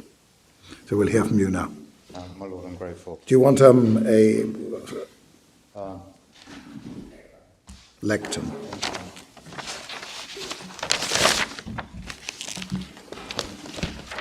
My Lords will have seen that my client has filed 2 sets of written submissions. Yes. And my Lord will appreciate that my client's interests are limited to 2 points. First, the question of a reference to the Court of Justice of the European Union, and second, as to the questions to be asked. My My Lords will also appreciate that the Comptroller has no desire to interfere with the underlying merits of the appeal, and I intend to leave such matters to the parties as far as possible. Thank you. For my Lord's reference, my client's concerns are really threefold in this matter. The first point is that the registered designs in the United Kingdom, this is the UK registered design right, is harmonised with the community right, and the administration, validity, infringement and the like of UK registered designs is a matter for the Comptroller. Secondly, my client has a concern as to the proper function of the unitary community registered design right. The principle is that a party can apply for a community registered design right at a central location, and that right, both on validity and infringement, can be litigated in the courts of any member state. And when these courts in the United Kingdom sit as community design courts, they give relief and determine the issue of validity for the whole of the community. So we say it's more important than many other areas of community law that harmonisation Like trademark. is tied. Indeed, my Lord. Thank you. My Lord, and the third issue, which touches upon a matter raised by my Lord Sumption, as to whether or not, for example, there is to be a presumption on the way in which a registration is filed. The matter that the Comptroller is concerned about on behalf of those design right holders already is that there's something like 700,000 odd designs that have already been filed, and they have a life of up to 25 years. Now, my learned friend for the appellant indicates that on his analysis, something over a quarter of the current applications are going through in the format that my Lords are seeing in this case. So the Comptroller is concerned about decisions that would retrospectively change the scope of any of those designs. And particularly on that point, I'll ask my Lords to bear in mind that in both the Apple and the Samsung case and the Procter & Gamble case, which went the two different ways, both of the registrations in those cases were indeed line drawings rather than the registrations we see in this case. Now, my Lords, by way of overview, I intend to start by briefly emphasising the key points of the legal framework for a reference by this court. I then intend to address three core points against that framework. 3 points are: first, what is the referable issue in this case? Secondly, how and when does the issue arise in the context of determining this appeal, which is the necessary point. Yep. And the third point is why this court is obliged to make a reference, which basically comes down to the Act Clare point. Well, I think you don't need to deal with the third point. Either we will think it's Act Clare or we won't. If you want to persuade us why it is or isn't Act Clare, fair enough. But the Act Clare principle we know very well. My Lord, I'm grateful for that. Yep, and then okay. finally, I intend to take my Lords briefly to the Comptroller's draft questions. Thank you. My Lord, on the basis of my Lord's indication, my Lords will be familiar with the Article 267, will also be aware that this being a court of last resort is under different duties. And, my Lord, we say that if it's necessary to determine this appeal and it isn't Act Clare, we have to refer it. I'm grateful, my Lord. We have it. Thank you. My Lord, on that basis, I move over to the issue of what is the referable issue.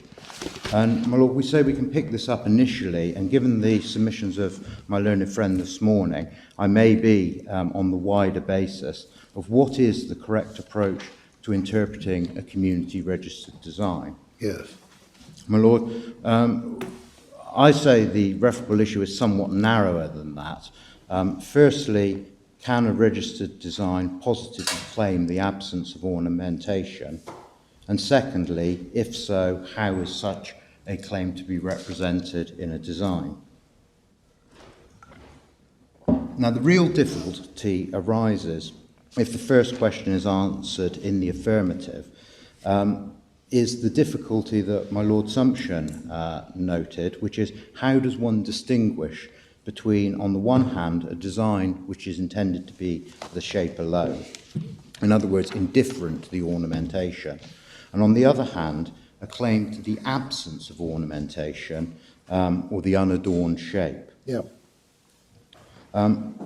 My Lord, in this regard, my learned friend did show it to you earlier, but I do remind my Lords that in tab 8 of the bundle, the registration in this particular case, this is what the courts and those interested in working in the design area have to look at. Yes. They have a series of 6 drawings, Yes. and there is nothing to assist them further in that regard. Yes.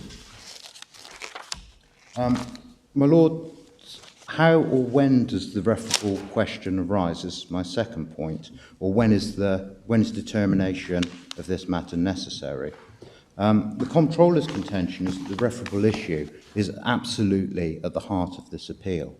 There is absolutely no doubt that at first instance the trial judge interpreted the design as being for the shape alone, nor is there any doubt that in the Court of Appeal the same community registered design was construed as being for the unadorned shape. And there appears to be no real dispute when it comes to infringement, that the correct approach is a like-for-like comparison. That being so, the issue of infringement or not really turns on the construction of shape alone or unadorned shape. Now, the appellants appear to accept that the referable issue arises is if this court finds against it on its primary case, which is that the Court of Appeal should not have interfered with the trial judge. It does, however, contend that a reference can be avoided if this court accepts its primary contention. Now, whether or not the appellant is right in that matter is a very live dispute between the appellant and the respondent, and accordingly the comptroller would not want to address that. However, purely limited to the issue of a question of a reference, as we've explained in our written case, we don't accept that it's possible to determine whether or not the trial judge's decision was purely one of fact rather than principle, without first identifying what the relevant legal principles are. I detected from my Lords this morning that my Lords are very aware of that point. So accordingly, we say that this court has to consider the legal principles, and hence the referable issue arises in any event. And the respondent's view, as far as we can tell, is that determining the correct principles for the interpretation of a design is necessary in any event, but that the reference is not required because the matter is act clair. We do mention briefly that the respondent appears to be lightly flagging late on in its written case paragraph 116, that it may have a self-standing point based on tonal contrast alone, which it says was ignored by the trial judge but properly addressed by the Court of Appeal. And there's some suggestion from the respondents that if it is right on this point, the need for a reference falls away. Now, we don't accept that that is so. Firstly, neither of the parties show any sign of wanting to concede the absence of ornamentation point, so it's still a matter that this court will likely have to decide. And secondly, we say that it's difficult to see how the respondent could rely on the tonal contrast point alone without having to invite this court to re-evaluate the infringement analysis, which it has so far not sought to do. My Lord, that brings me on to why this court is obliged to refer, and the two possible exemptions. The Act E clair, the matter has already been decided, which I don't understand any of the parties to be running, and of more interest, the Act clair. Yep.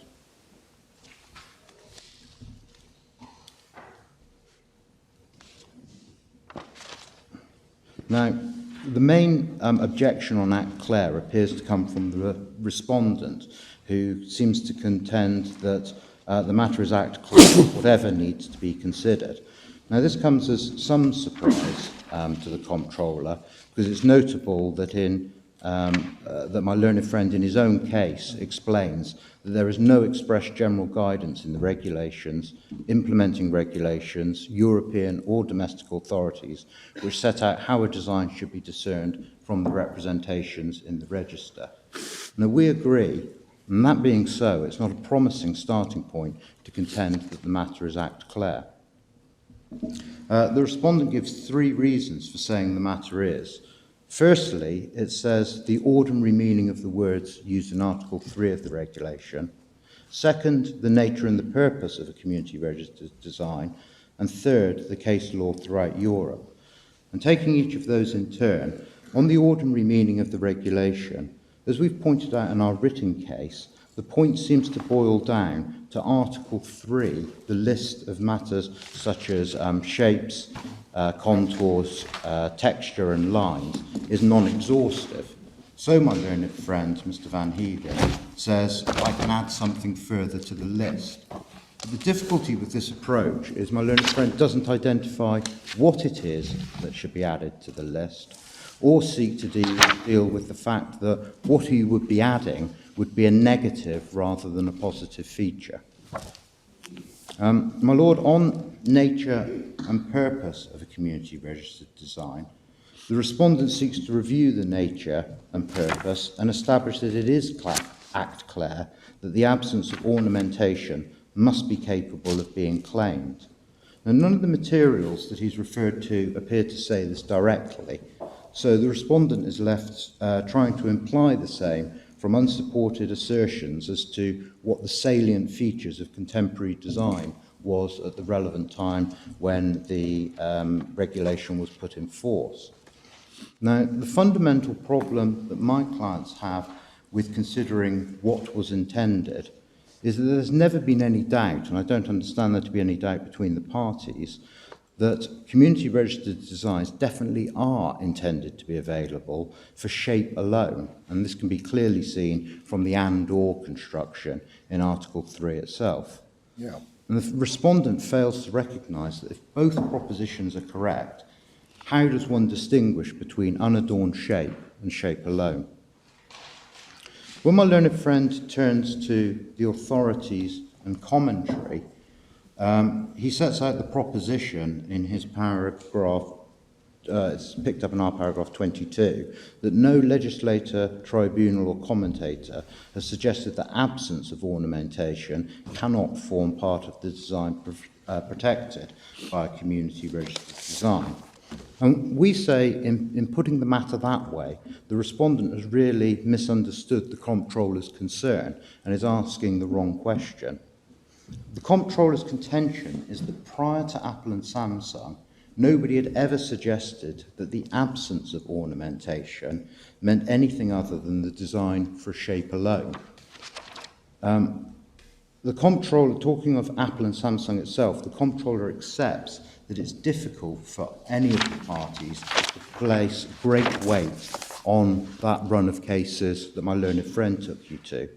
It certainly was the case in the United Kingdom, and it appears that in all of the other jurisdictions other than OHIM, that Apple were positively contending for the absence of ornamentation as being a feature of its community registered design. And Samsung, no doubt because it helped it, or thought it helped it, appeared to have conceded the point. Yes, I understand. We saw that in the Court of most clearly in the Court of Appeal. Indeed, my Lord. And for this reason, on reflection, we do not put heavy reliance on Apple and Samsung itself. What we say is that this case is the first case that's come along, probably in the light of Apple and Samsung, where the matter was largely by consent, where it's been contended that the absence of ornamentation was a feature of the design. And as my lords have seen, both in front of Mr. Justice Arnold and in the Court of Appeal, it's been dealt with as an adversarial matter throughout the proceedings. Yes. So we have a situation where, in this case, where the trial judge accepted shape alone and the Court of Appeal reached the opposite conclusion. We also point out in our reply... Could it be a question of interpretation in each case, looking at what the item is? My Lord, potentially so. It's shown as being that it could be an issue of interpretation. There is force in my learned friend Mr. Van Heegen's point that if designs are out there where the features lie in the simplicity, it was certainly the intention of the the registered community design regulation that all designs would be capable of being protected. So there is an issue there to be dealt with. It may be one of interpretation, but we have very little guidance, in fact, no real guidance as to how the situation is to be dealt with. The difficulty, I suppose, is that on the face of it, it should be a question of interpretation in each case, but the difficulty that arises is how do you indicate which you're intending to claim, Absolutely. given you can't use words? Are you allowed to use photographs? Are you allowed to use photographs? Yes. You are, yes. So if Either Apple, in colour or... so if Apple, quite colour photographs, if Apple had taken a photograph of its thing, made a, would that or might that be capable of claiming clean lines, absence of ornamentation? My Trouble Lord, there is that you would be indicating a particular colour. Yes. You wouldn't be indicating you're claiming all colours. and then we get into the issue of black and white photographs. And then, of course, we've got problems about if you actually decorate it with eyes or whiskers or mouths or whatever, it get more complicated. It does. And indeed, I think this isn't a problem which is incapable of being resolved. My Lord Sumption indicated perhaps shape alone should only be by line drawings. And my Lord suggests that photographs may be the most suitable way of representing if you want to go to the other end of the spectrum. The difficulty that we have is that the solution that's reached needs to be a pan-European solution and must take into account what has already been filed on the register and can't be renewed on the register because there's only a 12-month grace period. So if somebody's got a valuable design which is already registered and they're intending to keep for the next 25 years, a decision on this issue could have a significant effect on them. And that's why, whilst I'm not seeking to explain to my lords what the solution is, I'm saying that the matter should be taken on the European level. Where You're like a stakeholder. You're simply saying that you want an answer to the question. You're not saying what it is. Absolutely, my lord. But I mean, the European Court can only answer questions of law, and they may well say, well, the question of whether a line drawing or a certain type of drawing or photograph is interpreted in a particular way is not a question of law at all. It's a question of interpretation.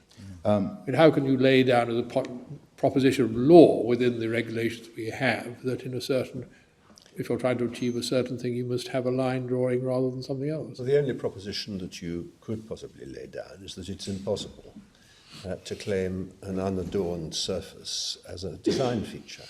Yes, indeed. For my part, I regard that as such an extraordinary proposition.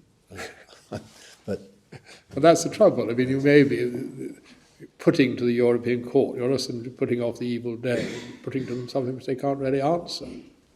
My Lord, it's always a difficult issue when one is asking questions of this nature, which we see as questions of principle, that the CJEU may refuse to answer or answer in a way which doesn't bring... The question of principle is, possibly the initial question of principle is there a question of principle? It's really a question of practice, isn't it? What you really want is the European office to lay down a practice which, for how you do claim an absence of ornamentation. My Lord, there have been references, certainly in the field, to trademarks, where ultimately that is how the issue has been resolved. By the CJEU? Where the Office of Harmonisation is there at the proceedings, and the basic indication is that the way in which this should be resolved is for OHIM to deal with the issue. But, my Lord, the first scenario, the first chance to try and resolve this issue on a pan-European basis is to bring the matter in front of a pan-European court that's able to consider what the various options are to deal with this and hear representation from the various offices as to how they see the situation, whether they see it, as my Lord suggests, as a matter of principle or whether it's a matter that further guidance is needed on. But with all respect to my Lords, the difficulty we will have with this court determining it without a reference is we will set, one hopes, but we will set principles that will be binding on the UK courts, and when an Italian designer with an Italian registered design emanating from work sues a UK-based customer, we'll get a difference in approach throughout the I community. mean, I understand the desirability, but you seem to be saying that the purpose of the reference to the European Court would not necessarily be to get a ruling of law, but actually to draw all the parties together in the hope that something will emerge by way of general practice. Is that what the European Court... Well, in a sense, you're saying there is a point of law, because is it that it's one or the other? Is it a binary question, or does it depend on the particular circumstances as a matter of interpretation of the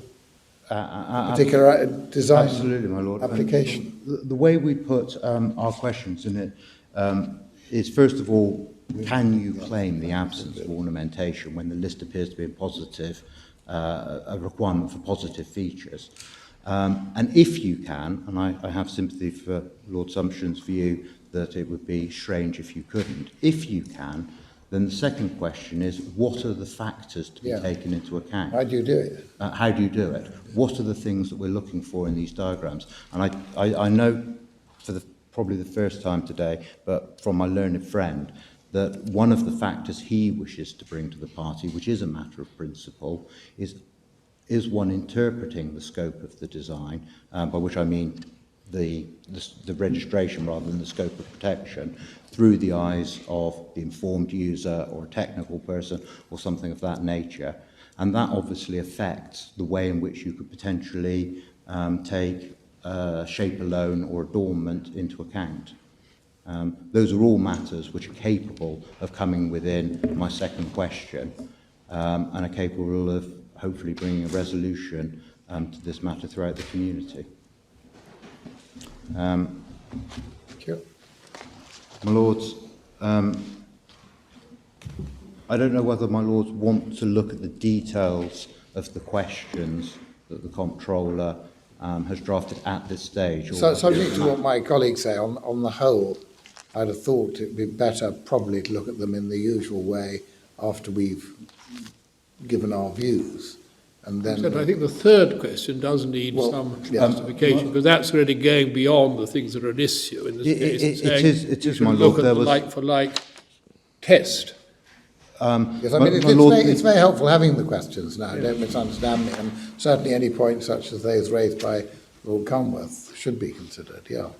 My Lord, just to deal with the question 3, it appears to be very clear common ground between the appellant and respondent now that it is a like-for-like comparison. The point that my suggested question 3 went to was a suggestion in the Court of Appeal's judgment that some context beyond the like-for-like comparison ought to be taken into account. And that would be a serious issue if we were to move in that direction. But as I understand, certainly from the respondents, that isn't their approach. And I think in those circumstances, question 3 in my suggested draft falls away. Thank you. Well, I'm not sure I would necessarily accept that. But anyway, let's leave it there for the moment. It seems to me that if one's going to refer these questions, it becomes rather important to know whether like-for-like is the right test. Because my Lord, as far as that's disputed, then indeed it is definitely a relevant matter. It wouldn't be necessary to resolve the case. I think it's not actually eligible for reference if it's not. I think this is, we don't have to worry too much about this, because if we refer, we'll refer the minimum number of questions needed to resolve the case. Experience suggests that if the CJEU want to throw away the questions or add to the questions or change the questions, they're quite capable of doing so. Indeed, my Lord. Unless I can be of any further assistance. Thank you very much. That was very effective. Thank you. Mr. Van Heeken. Given I've got about 10 minutes, by asking you to take bundle I, which has the best colour best reproductions of the designs in question, and turn to tab 2. Is this key images? The key images, Yeah. that's right. Bundle I key images, and turn to tab 2. And at pages, and these are paginated, page 1195 and 1196 in small numbers at the bottom right-hand corner, you see the images of the registered design themselves. And the key issue which I want to just address in these next 10 minutes, which was before the Court of Appeal, was whether the trial judge was correct in visually perceiving these images which you see here as depicting just features of shape of the article, or were other features depicted and therefore claimed. We say, at the end of the day, it's actually a very straightforward question. One can visually perceive features other than shape from these images. Specifically, you can perceive the tonal contrast which appears between the wheels, strap. Have you got another copy of Bundle I? I don't think you have one. Sorry to interrupt you. If one else got the It's the same. it's the same. Oh, I see. Well, it's the same as the electronic bundle, my lord, at F8277288. It's just that the paper version, my lord, I'll stick. I'm very happy with that, right. Don't worry. Thank you. Yep. Could we hand up? No, don't worry. Don't worry. You just sharpened up the images a bit, haven't you? These are actually exactly the images which come straight out of the register rather than going through a couple of photocopy processes. So you can this is what you need to take into account. This is what is there. And specifically what we say that one can see the tonal contrast between the wheels, strap and central ridge specifically on items 5 and 6 on the one hand and the sides and the front on the other. That tonal contrast is achieved and emphasized by the fact that the sides or the flanks of the case and the front of the case have no surface ornamentation or adornment. And as a result, this leads to a very stylized design of a robotic horned creature with unadored flanks and a front which utilizes only 2 consistent tones or shades of coloring on the various parts of the design. Now, just pausing there is no debate between the parties that colour is an issue, namely that a design which shows tonal contrast would be understood as being one in which there are 2 different colour choices which have been chosen by the applicant for the registered design. So that this is not a registration for, if you like, black and grey. This is a registration for 2 sets of colours, tonally contrasting. Is the effect of this? That's not an issue. That was common ground. When you say 2 sets, you mean any 2? Any 2 sets, as long I'd say that the one's going to be darker than one being lighter, because there is that darker. Pink and yellow, green and green and black, whatever. Exactly. That doesn't mean, therefore, that if you have pink and black and then orange horns, you paint the horns orange, do you then not infringe? Not necessarily at all, but it is a different design from the one which is depicted as being claimed. The claim to Article 10. That's right, absolutely. So if you had had a photograph Yes. of the actual object and it had been red, Yes. then that would have been a claim for a red version, and it would then depend on whether its redness was a sufficient differentiating factor when you applied the Article 10 test. If it's entirely red with no contrasting colours in terms of the wheels, my lord, Yes. that's right. But if it's red with black wheels, you're caught. Absolutely. But if it's red with red wheels, That's you'd right. almost certainly be caught in Article 10. Then you're in an infringement question, but it's not what is being claimed. So there is a claim here for distinct tonal contrast.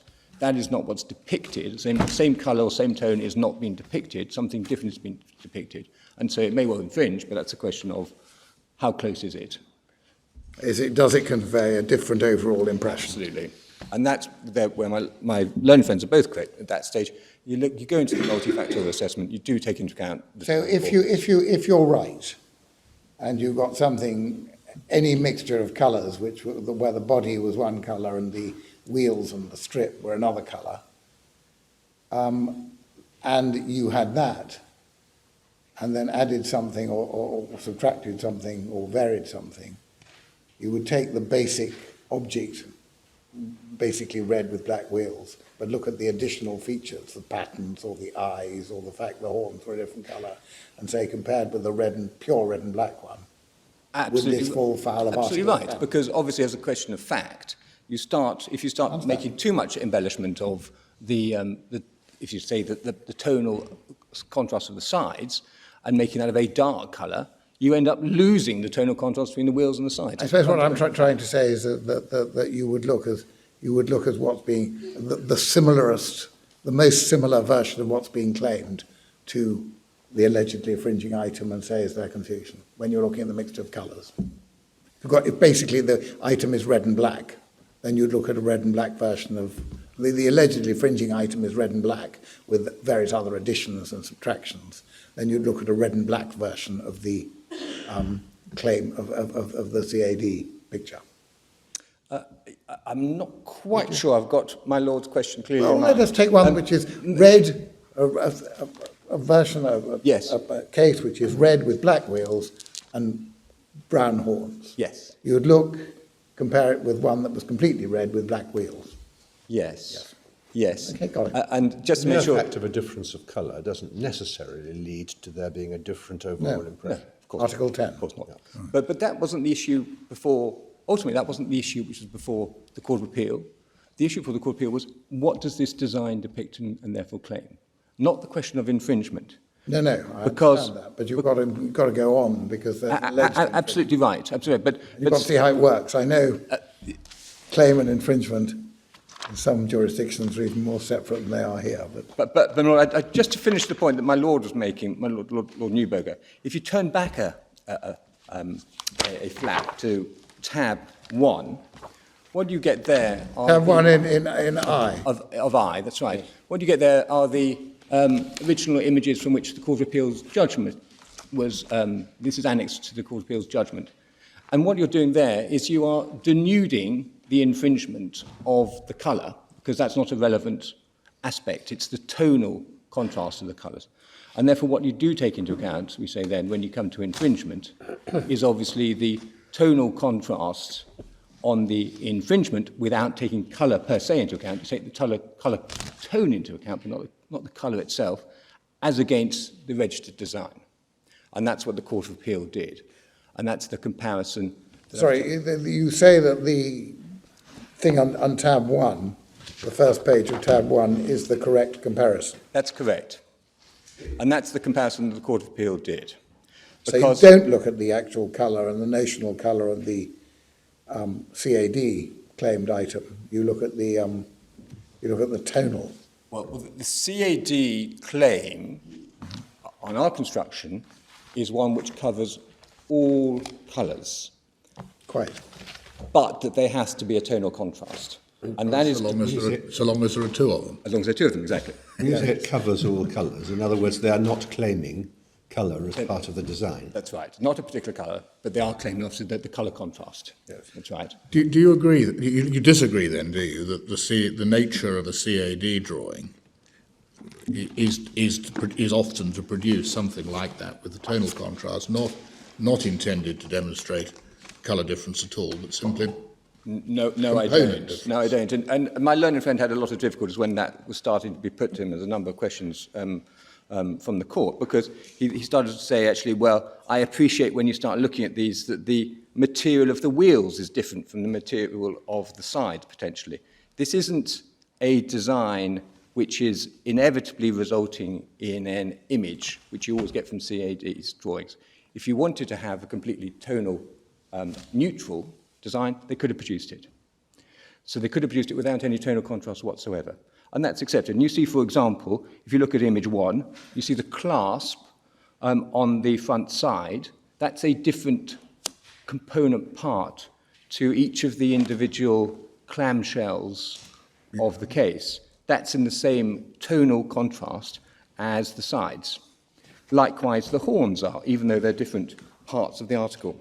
But what's said is that this is exactly the sort of thing that CADs customarily produce.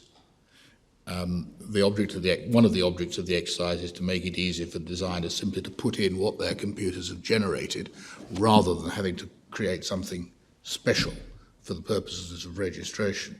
You say there's nothing in any of that? Well, there's absolutely no evidence in that whatsoever. Right. There's no evidence for the court in relation to that whatsoever. There's an assertion by my learned friend. I see. But insofar as I can give evidence, if you wanted to produce this CAD with the same colour tonal, that would be one press of the button. It wouldn't require any significant change. So we say what you infer from that was there was a deliberate policy decision to actually choose some tonal contrast there. Can I just be clear? It's sort of Yes. puzzling me. I've been looking at these colourful things Yes. because they're rather more colourful than anything else in the court. But I mean, what I understand, that's completely irrelevant. I should put in as Absolutely right. And you may wonder why they're there, my lord. Yes, fine. Certainly not prepared by my side, but yes, they are completely irrelevant. The contrast is the contrast I'm showing you at. Is there any reason why that one over there is sort of separated off, or is that? I suspect Magmatic think that's their possible best case, my lord, if you look at them side by side as a visual imagery. But I'm guessing. They Anyway, won't we present should it by put those us. out of our- Put those out of your mind. What you need to do is have in mind the images which you see at I tab 1. That's right. Now, just to pick up my Lord Conver's point, there, for the purpose of this appeal, there's no issue between Magmatic and PMS that the relevant comparison is a like-for-like comparison. Once the features are analysed in the community registered design, you then take those types of features and do the comparison with the alleged. And is that sort of general orthodoxy if I look at the textbooks? And Well, it came orthodoxy as a result of Mr. Justice Lewison in Procter & Gamble. Yes. And you were taken to that briefly. The particular passage is a paragraph 46, and he gives his reasoning. That was when the issue was actually resolved for the first time. But I mean, no one's questioned that either here And or since anywhere then, else. no one's questioned that. That's now taken as a fair way to do it, because otherwise, it would just if you weren't taken like that, you would simply avoid infringement by embellishment for relevant features.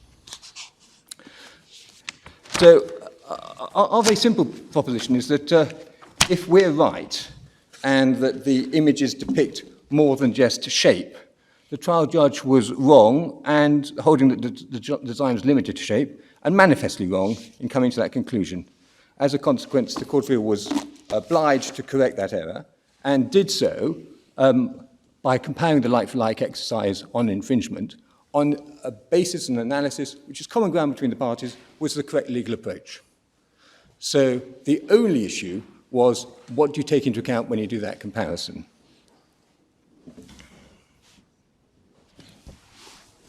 Now, before the Court of Appeal, there was no suggestion at all that any of these issues required a reference to the Court of Justice. The first time that was raised was when Magmatic sought permission to appeal.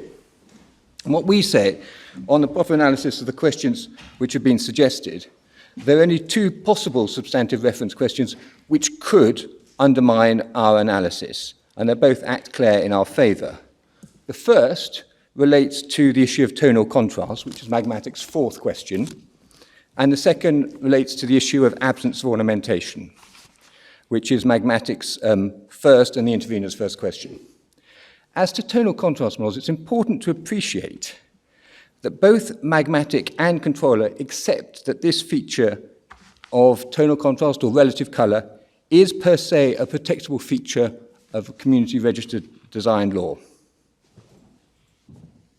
So no reference is required as a matter of law to determine whether that is a protectable feature. What they appear to be saying, however, certainly Magmatic, and the Controller doesn't go this far at all, and it seems, in fact, actually to consider that Magmatic's fourth question is an inappropriate question to ask, is that in relation to a particular grayscale monochrome representation on a plain white background for a three-dimensional article, there is an irrebuttable presumption of law which applies, namely that relative colour or tonal contrast cannot be a feature of the design depicted. Now, my learned friend, Ms. Dix, addressed that point very lightly, but I understand he's still maintaining that submission. Obviously, it's wholly inconsistent with their own case at paragraph 28, which indicates that there's nothing in the legislation which states that a different type of representation should be treated in a different way. We entirely agree. What we say is that there's absolutely nothing in the legislation that's out there that no presumption applies. There's absolutely no need for a reference. As to absence of surface ornamentation, both Magmatic and the Controller apparently still seek to suggest that that as a feature cannot be a feature of the design of a product which is capable of protection per se. I don't think the Controller positively submitted that. But I think he's, no, it's probably fair, my lord, but he hasn't, he does... he said it's a referable question. It's a referable question. It's only a referable question either if that proposition of law is something which is sustainable. Because if it's not sustainable, then it's not referable as a question. The thing he really wants referred is how to do it. Absolutely. I couldn't agree more. That is exactly what the controller wants. He wants to know, how do we do it in the day-to-day environment? Yeah. He's not asking a question of law at all. Now, specifically, and contrary to Magmatic's written case, which is paragraph 64, the judge did not take tonal contrast into account, whereas the Court of Appeal did, and held as a matter of fact that tonal contrast was a fairly striking feature of the registered design, which was simply not present in the Kiddie case. That's the Court of Appeal's judgments 42, 48, and 52. So what we say is that unless the Court of Appeal was wrong to do so, this appeal will always fail, because taking that factor alone into account will always result in different overall impression. It was one of the six significant differences between the CRD and the Kiddie case, which the Court of Appeal recited at paragraph 52. Similarly, in relation to the lack of adornment argument, the Court of Appeal specifically took this into account at paragraphs 41 and 47, and held that the Kiddie case produced a very different impression from that of the CRD. That's the last sentence of paragraph 47. So on that basis, even if we were to lose the tonal contrast argument, we're bound to win on the basis of this appeal. And as to the remaining questions, I'll just flag them up briefly if I may, suggested by Magmatic and Controller. Whatever the answers provided by the Court of Justice to these questions, they cannot affect the outcome of this appeal. The two big issues which are being raised by Magmatic are, one, the role of the informed user, and I'll show you after the short adjournment that it was common ground between the parties, that the informed user played no role whatsoever, it was for the court alone, and two, the design corpus, and in relation to which no submissions were made before the Court of Appeal taken into account. As I understand it, I wasn't there at first instance, but I don't understand any submissions were made at first instance that it should be taken into account at the stage of interpretation. But in any event, when I show you the design corpus, how could that possibly help them in terms of interpretation? If anything, we say the design corpus would lead the informed user or the court to come to the conclusion that these particular tonal contrasts and lack of surface ornamentation were something which the registered designers specifically wanted to protect, because they are, in fact, the overarching images which you get from the design corpus, which my learned friend has put in as evidence. Is that a convenient moment, Mr. Yes, my lords. We'll resume again at 2:15 then. Very good. Thank you very much. Court's now adjourned.